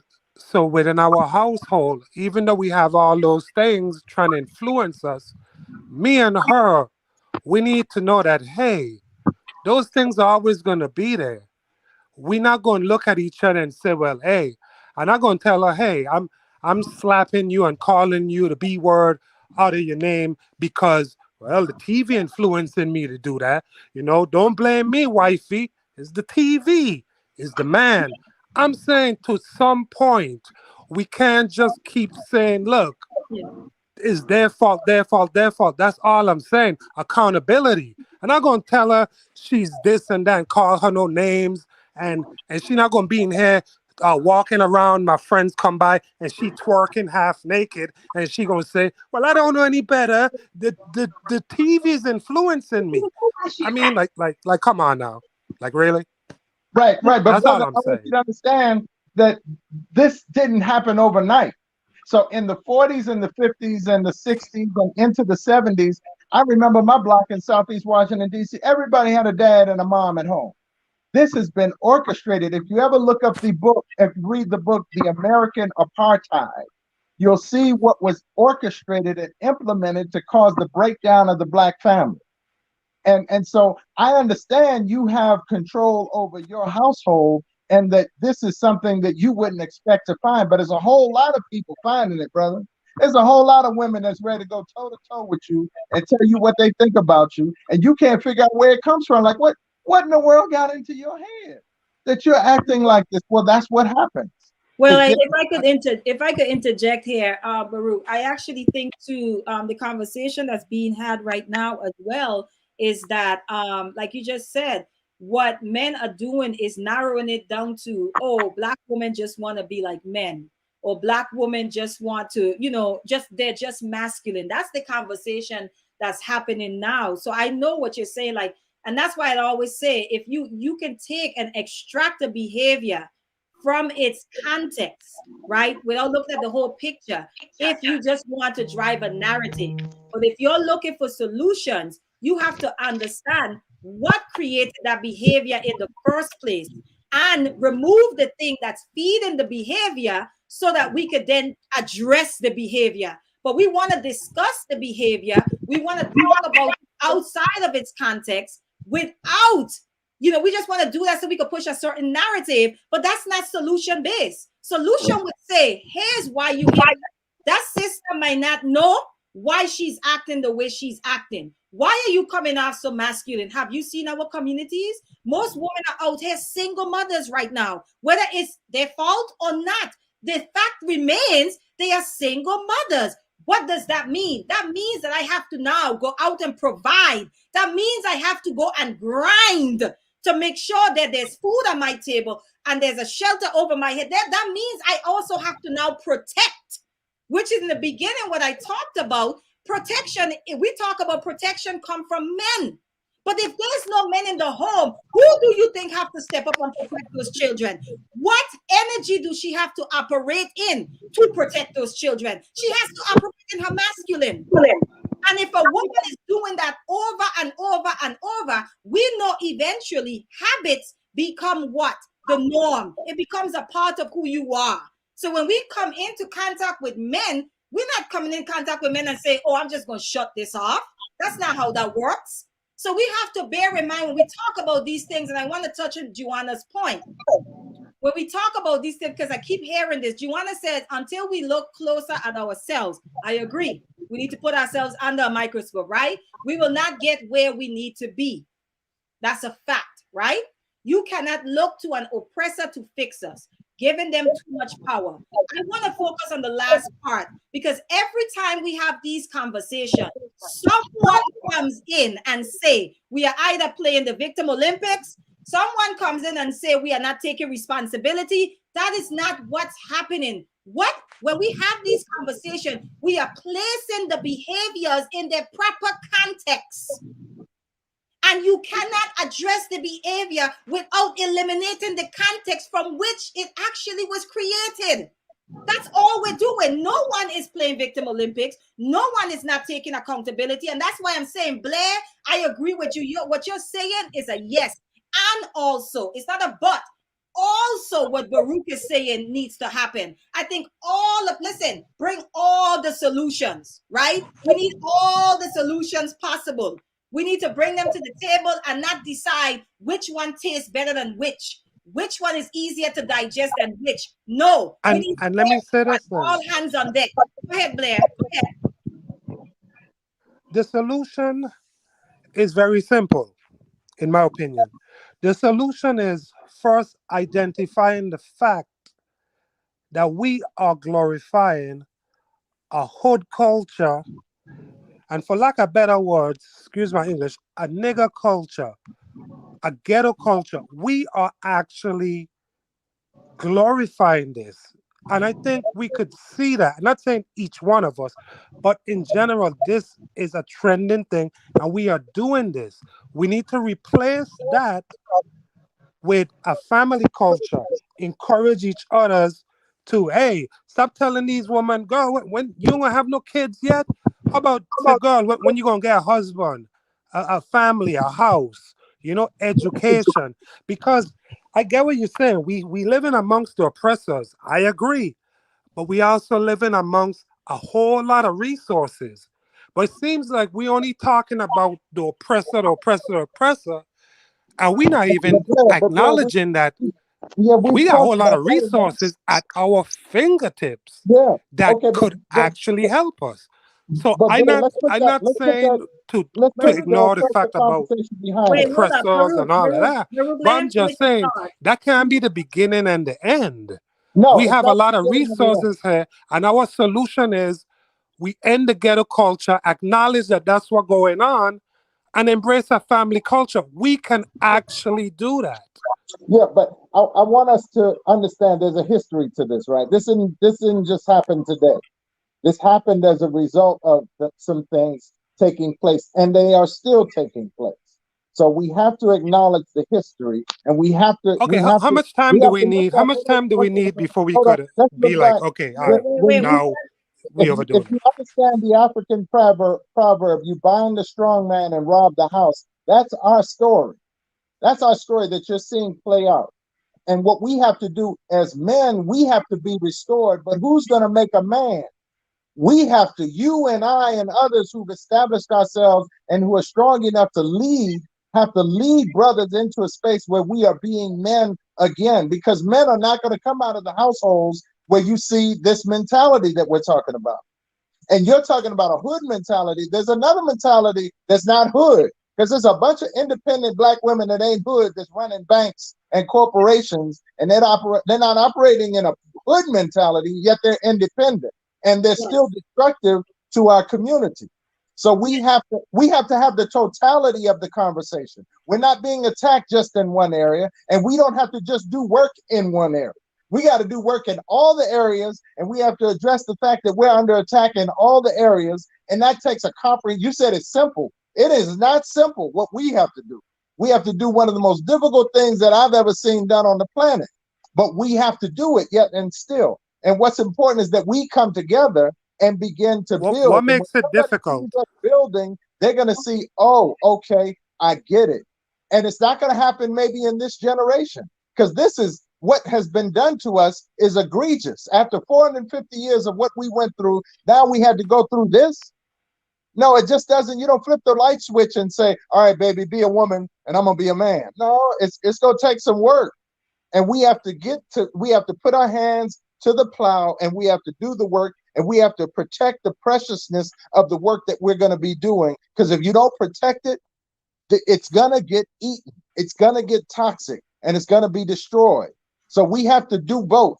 We have to do the work, and we have to protect it. We have to be mindful of what others are doing, and we have to be very mindful of what we're doing and making sure that what we're doing is moving us as a community forward.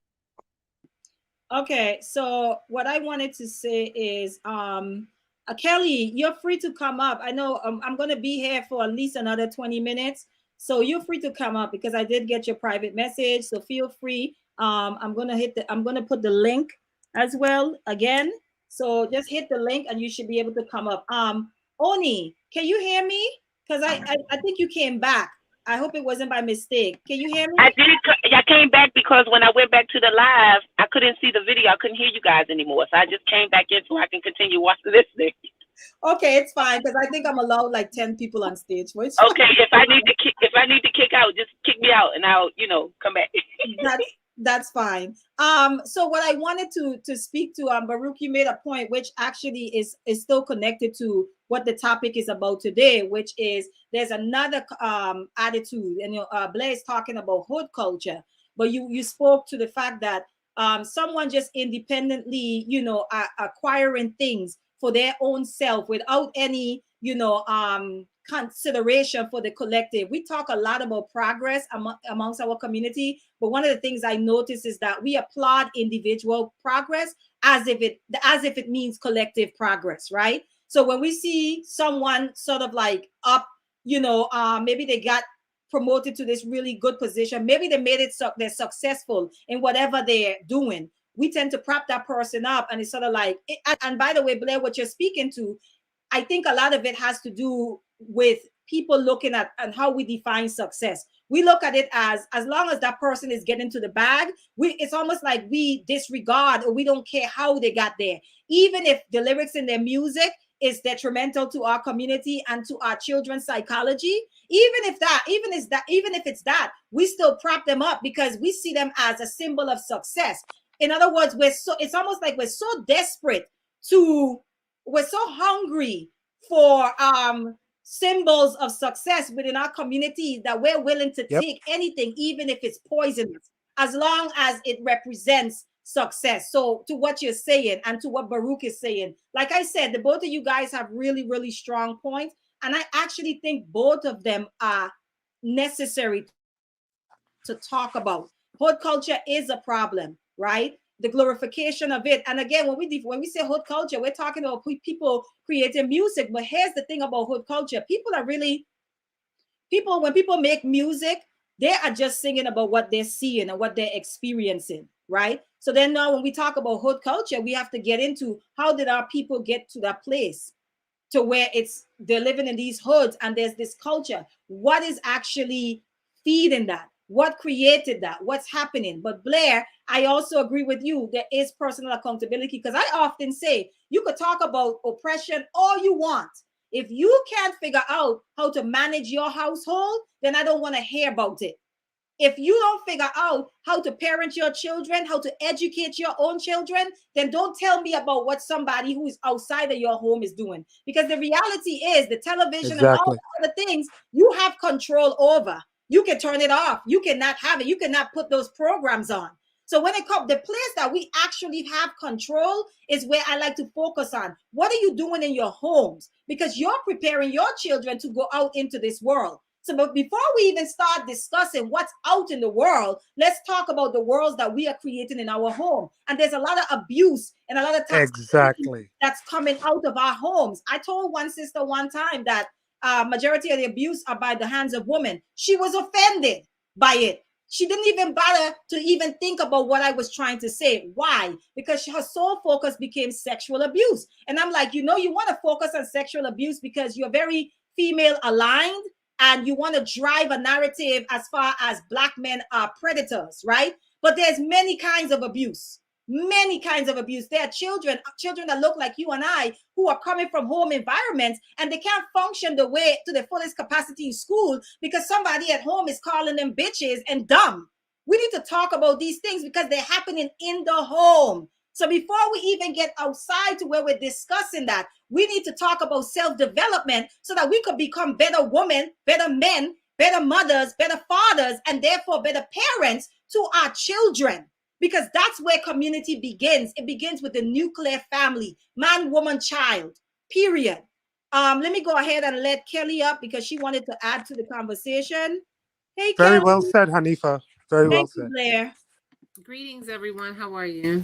I'm good. How are you? I'm well, thank you. So I just want to share my personal point of view with regards to why women act masculine, and Doc hit it on the head while I was in the waiting room, but it is truly that. It's because we have been single mothers and it's not an easy transition. So if our brothers are really in for the work, and I apologize, I don't remember your name, the brother that's still on the screen, but he said, why is it going to be tough? It's because for myself, I can speak. I was a single mom of 2 wonderful children, and I have lost some good men because of my struggles with letting go of that strength that I've had to have while raising those children, and even having the communication with, look, I'm used to being independent. I'm used to caring for my children by myself. So I'm going to ask you for grace while we grow together, because it's not easy coming out of it. So that's where the struggle is. He asks, why is it going to be hard? It's not only going to be hard because the other folks are in the community that, put us in this situation while the men are not in the home.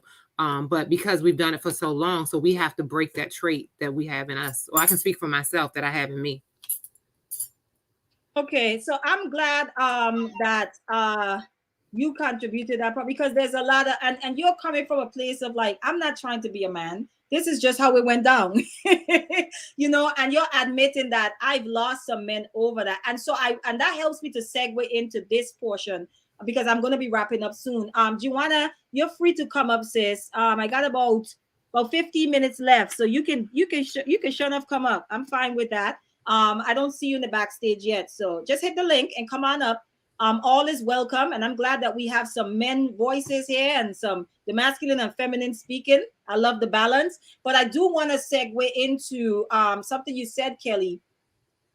Why what we say is so important, right? So when we are out here declaring we don't need men, we have to understand the power of our words and what that means. Okay, there's that book, everybody talks about the book, The Four Agreements, right?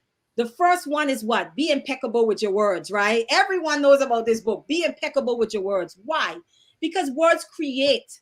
Okay, we create culture with our words. So our thoughts feed our words then create our reality. So when I say we create culture with our words, what's happening when you are putting that out into the universe and you are out there saying, I don't need no man? What's happening to the cells in your body? What's happening to your mind, right? What's happening to the energy around you?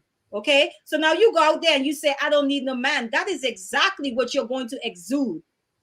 So when men come in your space, you end up repelling them in a sense, you know. You end up repelling them in a sense because you become what you speak. So that's why we have to be careful how we speak about, okay, I don't need men, right? What does that mean exactly? And that's what I want to kind of unpack.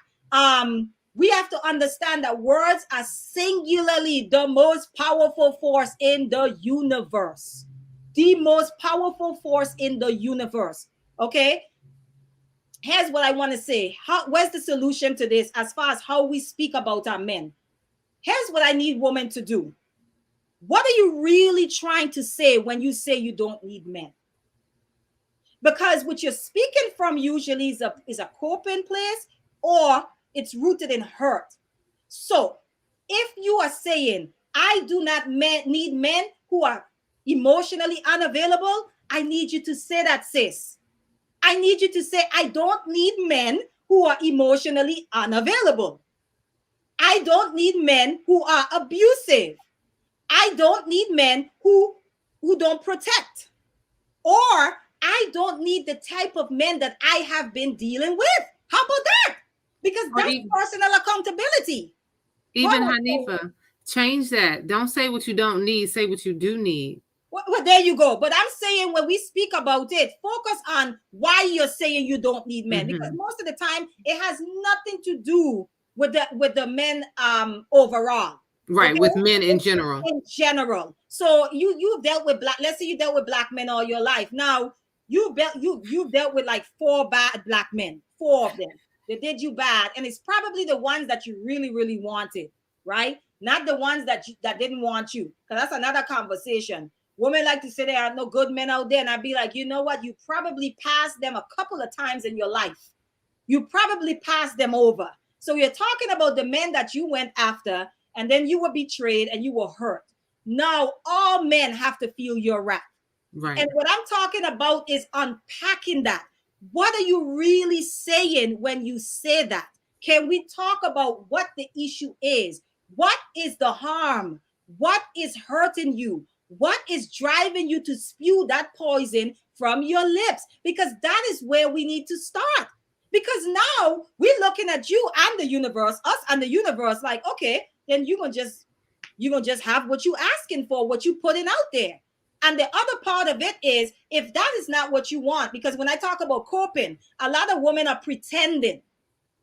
They're pretending. It's like someone calling you big head, right? All your life. You get to a point now where you're in a conversation with a group and you're like, well, you know me and my big head. You say it before someone else can say anything about it. That is coping. Women go out who felt betrayed, who felt abandoned, who felt unprotected. They go out and they lead with, I don't need a man, because they are coping. What it is it's a protective barrier against being hurt again. So I'm just going to say, I don't need you before you actually reject me. I'm going to say, I don't need you before you hurt me again. That's all it is. It's a coping mechanism, but you have to understand what's happening when you do that. When you are being dishonest, the universe don't care about your dishonesty. The universe responds to what you are saying, period. So if it's not what you want, then you need to, like you said, Kelly, rephrase it. Find another way to phrase that. If you've been dealing with bums, right? Just say, you know, I actually want this type of man going forward. But here's the trick to that. You are going to have to become what you want. You are going to have to become what you want. You cannot just say, because manifestation, we hear a lot about manifestation, and people think it's about name it, claim it, and just say it and it's going to come. No. Everything about you have to align with what you're saying. That means you can't be saying one thing in your speech and in your actions, you're doing something else. You can't say, no, I actually want to be married, and everything that you do is out of alignment with being a wife. You can't say, I want to be a mother, and everything that you do is out of alignment with that. So that's what I mean when I say coping. If you're coping, you need to be able to admit that, hey, I'm just hurt. That's why I'm saying this. All right, now that we got to that, what really needs to be said, which is what you speak to, Kelly. What is it that you really should be putting out there so that you can attract that? And again, it goes back to understanding our own nature. I don't see Joanna, but I know she said she wanted to come up. Kelly, did you have anything else you wanted to add? Only you're free to add, Blair as well. You guys jump in whenever. No, that's all I wanted to share was what the brother said about why is it going to be hard or why is it going to be rough when Doc was speaking, and just to give the sisters grace. That's it. Yeah. Well, I had mentioned about being hard because it's I'm not trying to be hard on y'all, but I kind of just hear the same punchlines all the time. Everything is so difficult. It's so this and that. You know what? I prefer, and this is just my opinion, you know, to me, it makes more sense if I see people trying and then they fail, or I could see like, yeah, that is hard. And then instead of them just saying, well, man, it's hard, man. I'm like, but are you trying? You know, it seems like we just cop out so easy all the time, and that's why I was telling the brother. What do you think? What would you say trying looks like to you? Just real quickly, what would you say trying looks like? Good question. Like she had mentioned about, you know, single mothers, and we out here, y'all are here raising kids by yourself. Okay, we've been seeing women out here raising kids by themselves before us. We see it's hard. We see it's tough. We see it cuts down on a lot of opportunities. If you have a bunch of kids by a bunch of bum dudes that don't even want to be a dad. So some stuff you'd think it'd be like, okay, let me avoid that. Like we could actually control that. But we just keep doing the same thing over and over. So, oh, my mom had 10 kids and she couldn't afford them. Man, I see how hard it was. So you know what I'm going to do? Well, I'm going to go out and have 10 kids too. Because you know what? I could just go back and say, man, is the guy over there who's oppressing us, you know, is the root. It seems that we just keep going with these punchlines. Mm-hmm. I'm like, are you trying? Like, did somebody hold you down and make you have all them 10 kids? You know you didn't have a job or a car or nothing. You know that guy never had a job. You have one kid by him. Okay, then you have another one and another one and another one. You see you have free education. Did you apply for it? No. But then you say, yeah, they don't want to hire us, man. Do you qualify for the job? No. Do you see you had free education? You could have taken it? Well, I didn't want to do it because it's always these excuses. So I'm saying, show me you trying. And then I'll join with you and say, you know what? We are trying and they're holding us back. But all I'm hearing is they're holding us back.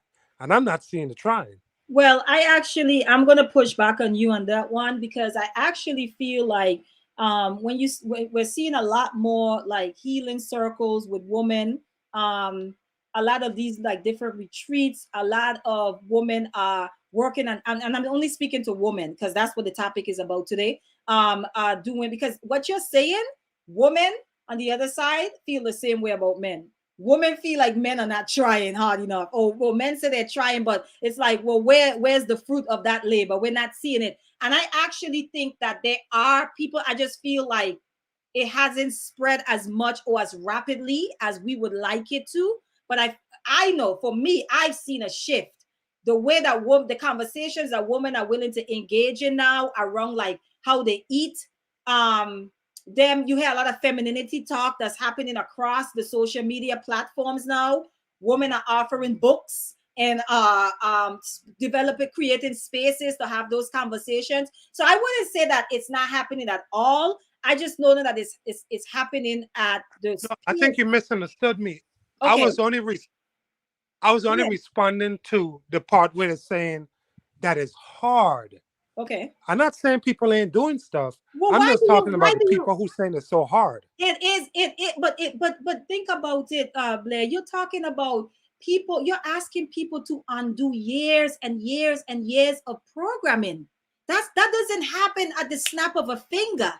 It doesn't. And I don't expect them to do it. All I'm saying is just show me that you tried just one thing. So, right, this is what I'm saying. I'm speaking to the point you just made, which you're saying you feel like when people say it's hard, it's just an excuse. And I'm saying to you, how would you say it's not hard? You're talking about years and years of programming. You know how we talk about stuff that's passed down from generation? People talk about generational curses and all of these other things, right? As to that points out or addresses why some of us act the way we do or do the things we do. It takes a lot. First of all, the first thing is to even identify it.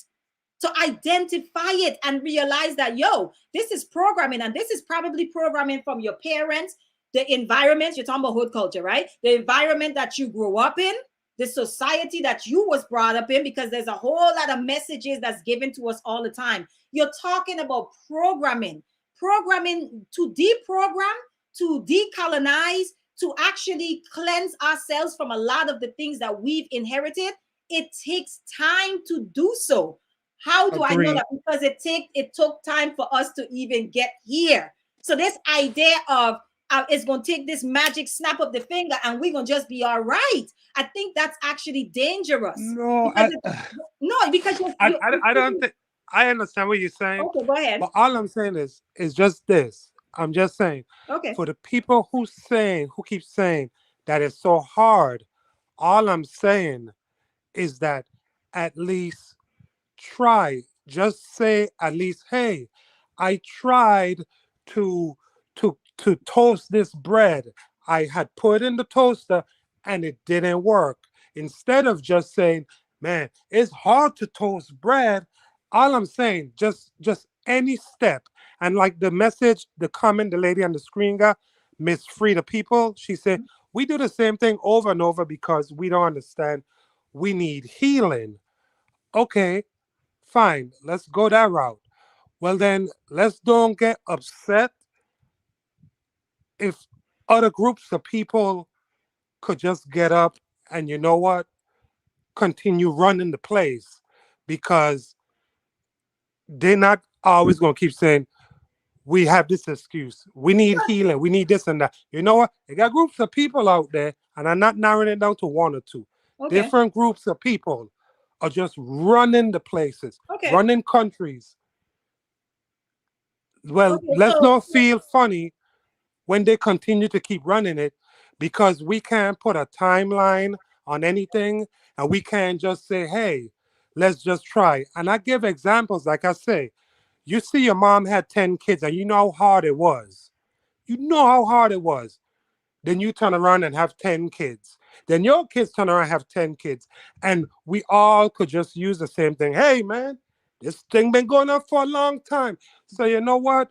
If we're going to keep saying that we incapable of coming to any kind of solution and being adults and running our place, let's don't get upset when the other group of people just running the place. So is all I got to say. No, that's fine, because I'm going to go ahead. I see two other people come up, and I want to get to them because I'm going to be wrapping up in about 10 minutes. And so I just wanted to speak to that. I think you are, someone said it. I was like, he said exactly what I wanted to say. I think it's Arshawn. Okay, right here. He's saying, he says he's assuming none of them tried and not that they failed and hurt themselves. And I wanted to say that. I was going to say, Blair, there's an assumption being made that people are not trying. Not because, so today I learned to tie my shoe, okay? I don't know. I'm still not that good at it. So tomorrow I try again. The next day I try again. Eventually, if I'm trying, which is what you're saying, if I'm trying, eventually I get to the point where I learn to tie my shoe like it's second nature. But did it happen the first day that someone taught me? No, it did not. Did it happen the second day? No, it did not. In fact, I probably, like Sean is saying, I probably failed the first, the second day, the third day. And I'm just saying days in this sense, because what we're talking about is going to take years and probably even generations to undo. I am saying that if we know we may not see that big drastic change in our lifetime, we at least need to start towards it now, beginning with ourselves. Like you said, if there are things that you see are unhealthy in your family, then make a change, do something different, right? If you know you come from a household where your mom was like, men ain't shit, we don't need men, okay? And now you got the information by maybe listening to this platform. You leave this platform and you say, you know what? I really need to change the way I talk about men. I need to change the way I approach men. Now, is that just going to go away? The way that you think and feel about men? No. But the more that we actually do, it's like developing a muscle. The more that we work at it, right, it becomes stronger and stronger. So that's all I was saying. I wasn't giving you any major pushback. But I want to get to the other two people at the bottom. I see Joanna, but there's someone that came up right before her. I'm going to go ahead and let you speak. Who is that? I don't know who that is because I can't see your name. If you're up on the stage, please say hi. No? Okay. Joanna, can you hear me? Uh-oh. Joanna? Oh. Okay. I mean, we have two people on stage, but I can't hear them. Blair, can you hear me? Can you hear me? Yes, Joanna, I can. Yes. Go ahead. Hi, how are you, sis? I'm doing well. I just want to make sure you can hear me well. Yes, I think we can all hear you well. At least I can. Yeah.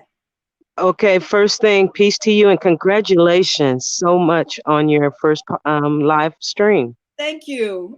I'm very, very happy and I do support you. Some of the things you're gonna hear me say is gonna sound like some pushback, but trust and believe, my sis, it's not. Okay. First thing first, a wise person said not too long ago, if you want to make the world a better place, take a look at yourself in the mirror and make a change.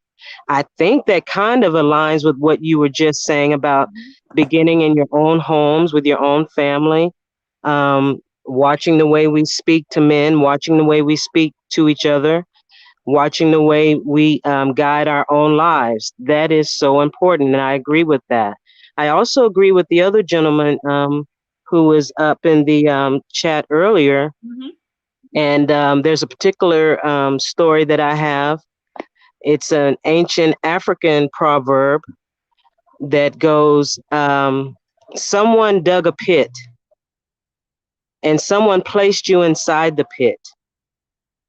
Someone placed you and your family inside this pit.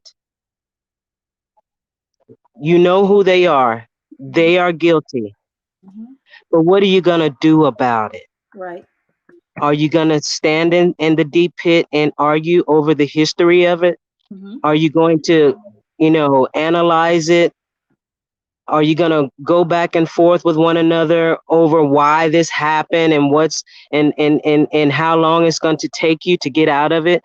Or are you going to simply use your mind and your physical body that God gave you and your heart and stand on each other's shoulders to get out of the pit together and singularly? It can be done. It doesn't take 100 years. And I dare say, my sister, if we have to wait another 100 years after slavery, after 1860, another 150 years, excuse me, if we have to wait another 150 years, generation after generation, that's just what about your grandchildren? What about my nieces and nephews? What about all of our families and friends? It doesn't take that long.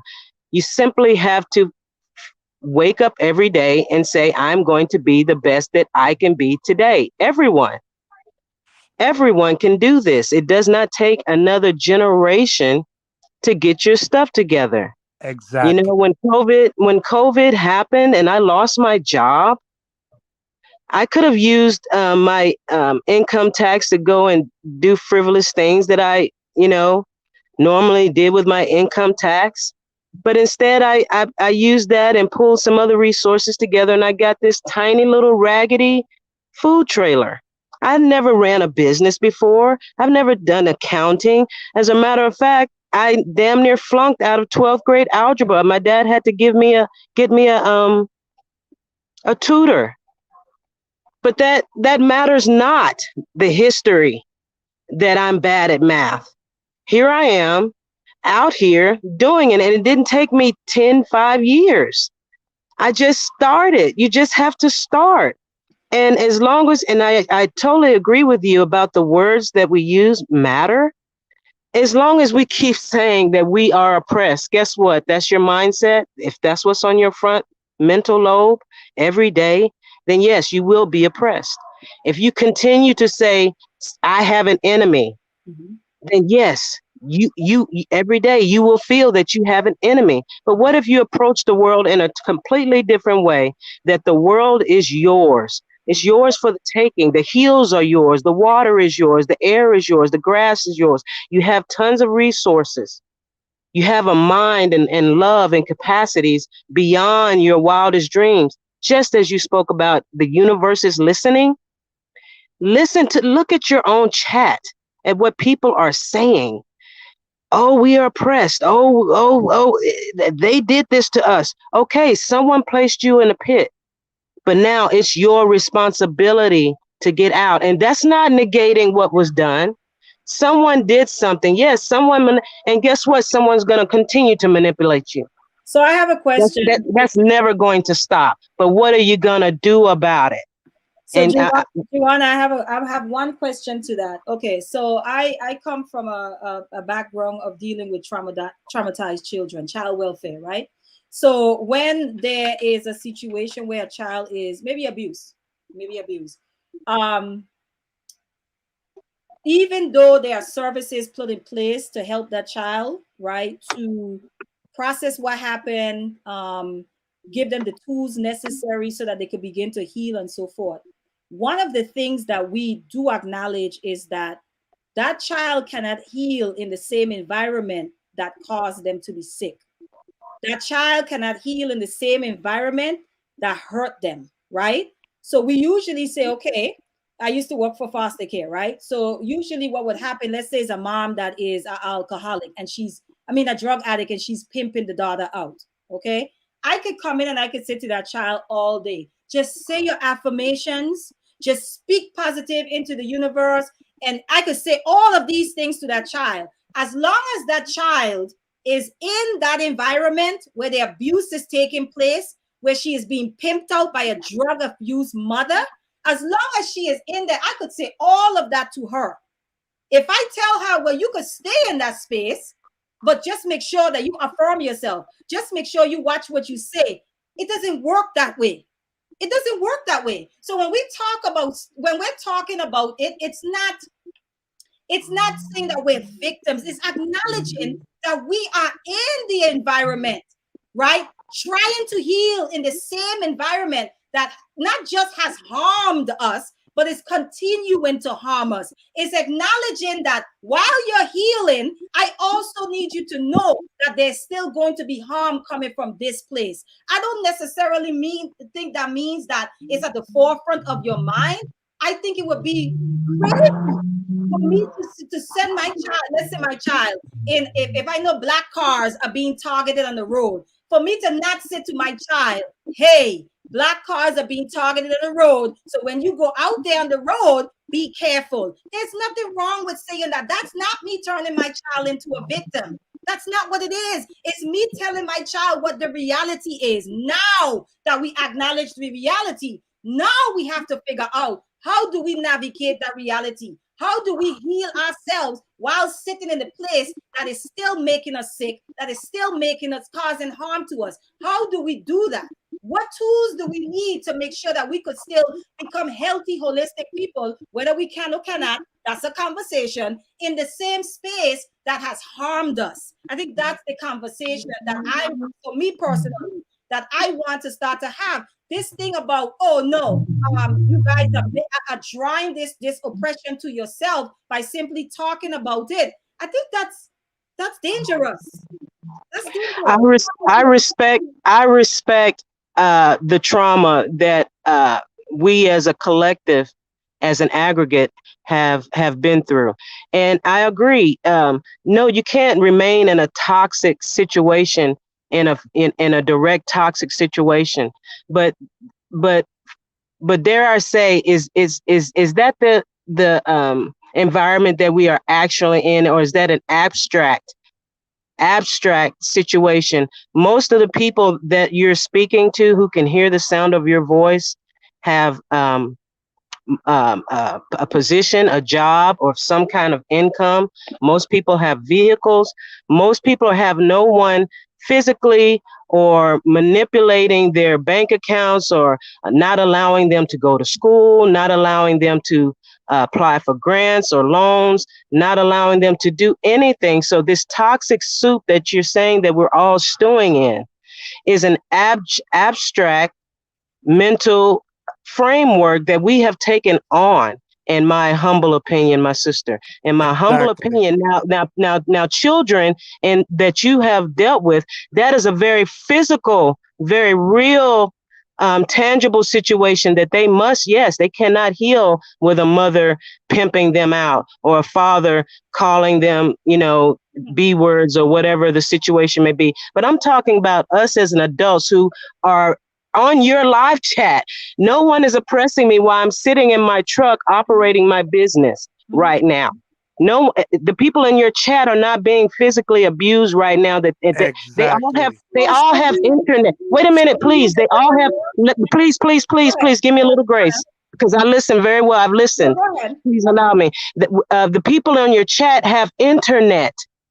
They can talk with anyone on this planet, and we don't have another place to go. So we have to get it together right here, wherever you think this turmoil is going on. We have to get it together right here. No one is being oppressed in your chat right now. They are free to sit here and listen and send you cash apps and go on to another show and go home and go to bed and do all that. No one is physically being harmed or stopped from doing what they need to do.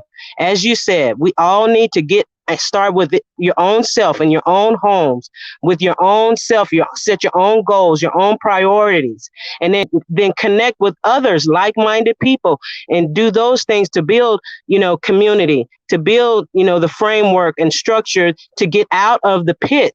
But the trauma that you are describing, my sister, is a very real trauma for a certain sect.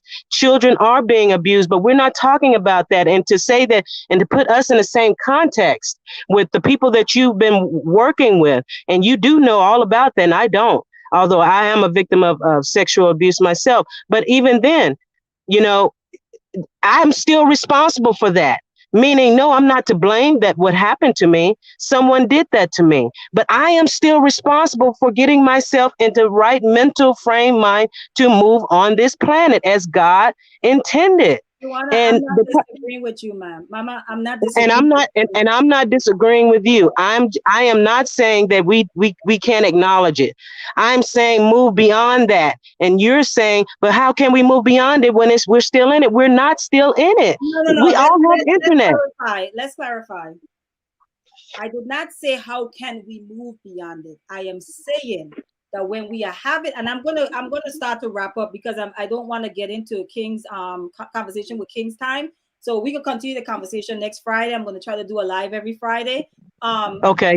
I'm not saying that I think you said how can we get out of it? No one is saying that. I am saying that when we have the conversation, there's usually one or two or three people that come in and say, you guys, we are being victims. I'm saying to you and everyone that's listening, and also to Blair, when we have those conversations, I think it's very insensitive and it's very dismissive to enter the conversation. And no one is saying I'm a victim. No one is saying, and by the way, we live in a country, okay, we just went through these mandates. We live in a country where, yes, people are still being oppressed, okay? And I am someone that lost my employment over that.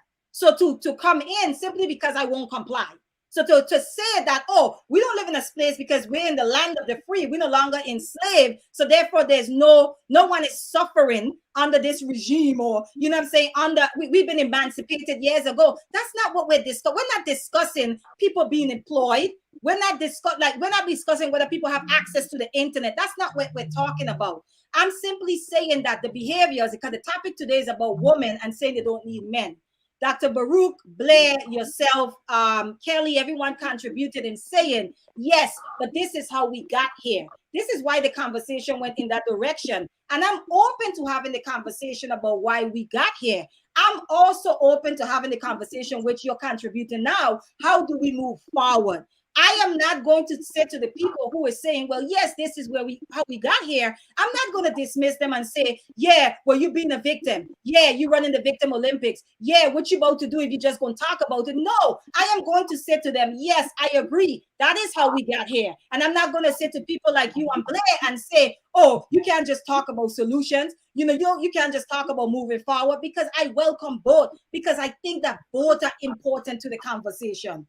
When our children become adults and they're looking around us and their community, if they have no history, of their people and how they got here, then they begin to believe the rhetoric of Black people are savages, Black people are just animals, Black people just can't think and do for themselves. Why? Because they have no historical context. So I cannot promote in good conscience that we just leave one part of the conversation out for the sake of moving forward. I think both are necessary. So that's why I'm saying I'm not disagreeing with you or Blair, nor am I disagreeing with Kelly, Dr. Baruch, or anyone else that's willing to come in and say, yes, but we also got to understand how we got here so that we could stop doing, Blair, which is what you talk about, trying and changing behavior, so we could stop doing the behaviors that got us here in the first place, or stop participating in systems and ideologies and concepts that have gotten us into the position we're in. We have to be able to acknowledge those things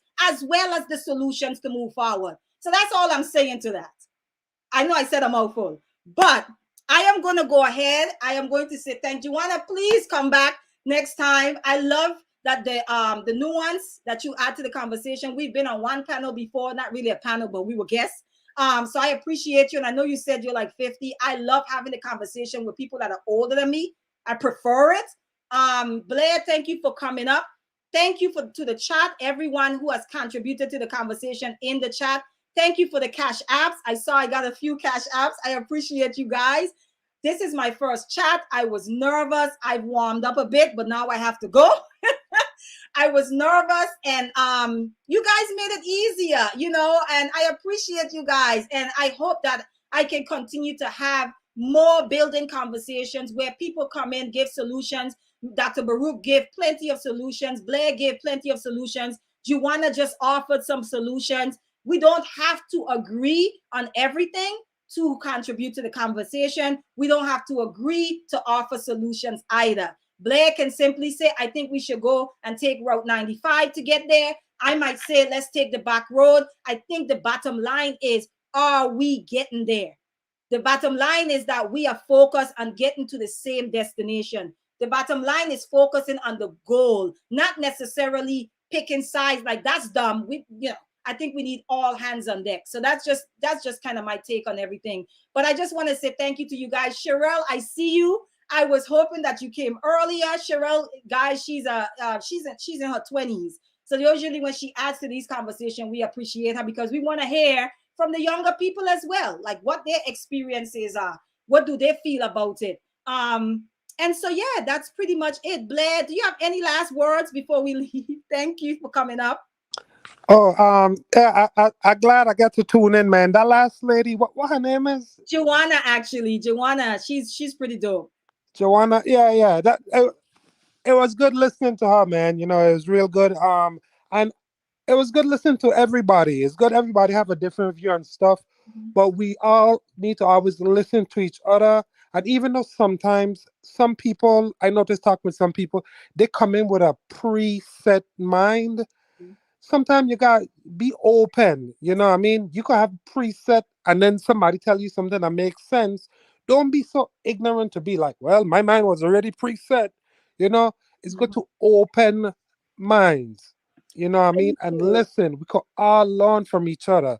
But I'll just end it on this.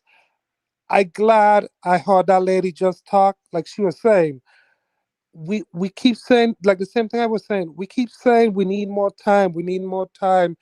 And it's like, you know what?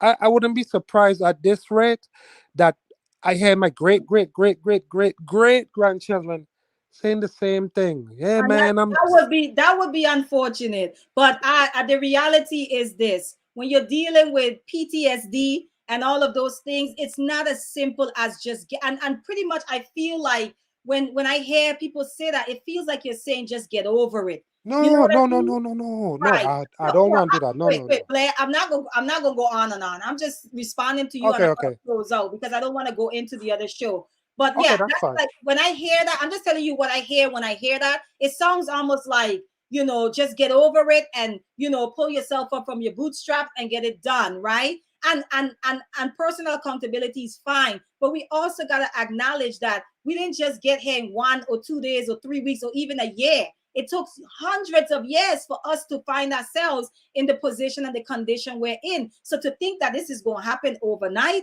I mean, good luck with that. Honestly, it's not me saying that. It's not me saying we have all the time in the world. It's me being realistic in how mindsets and programming and trauma actually works. That's what I'm saying.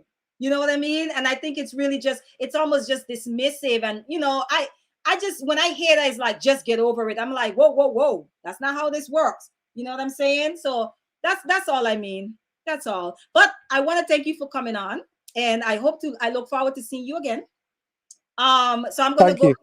All right, Blair, peace. I'm going to let you down. And well, guys, that's the end of my discussion this Friday, my live discussion. Bless you too. Bless you too, Joanna. Thank you guys for the support.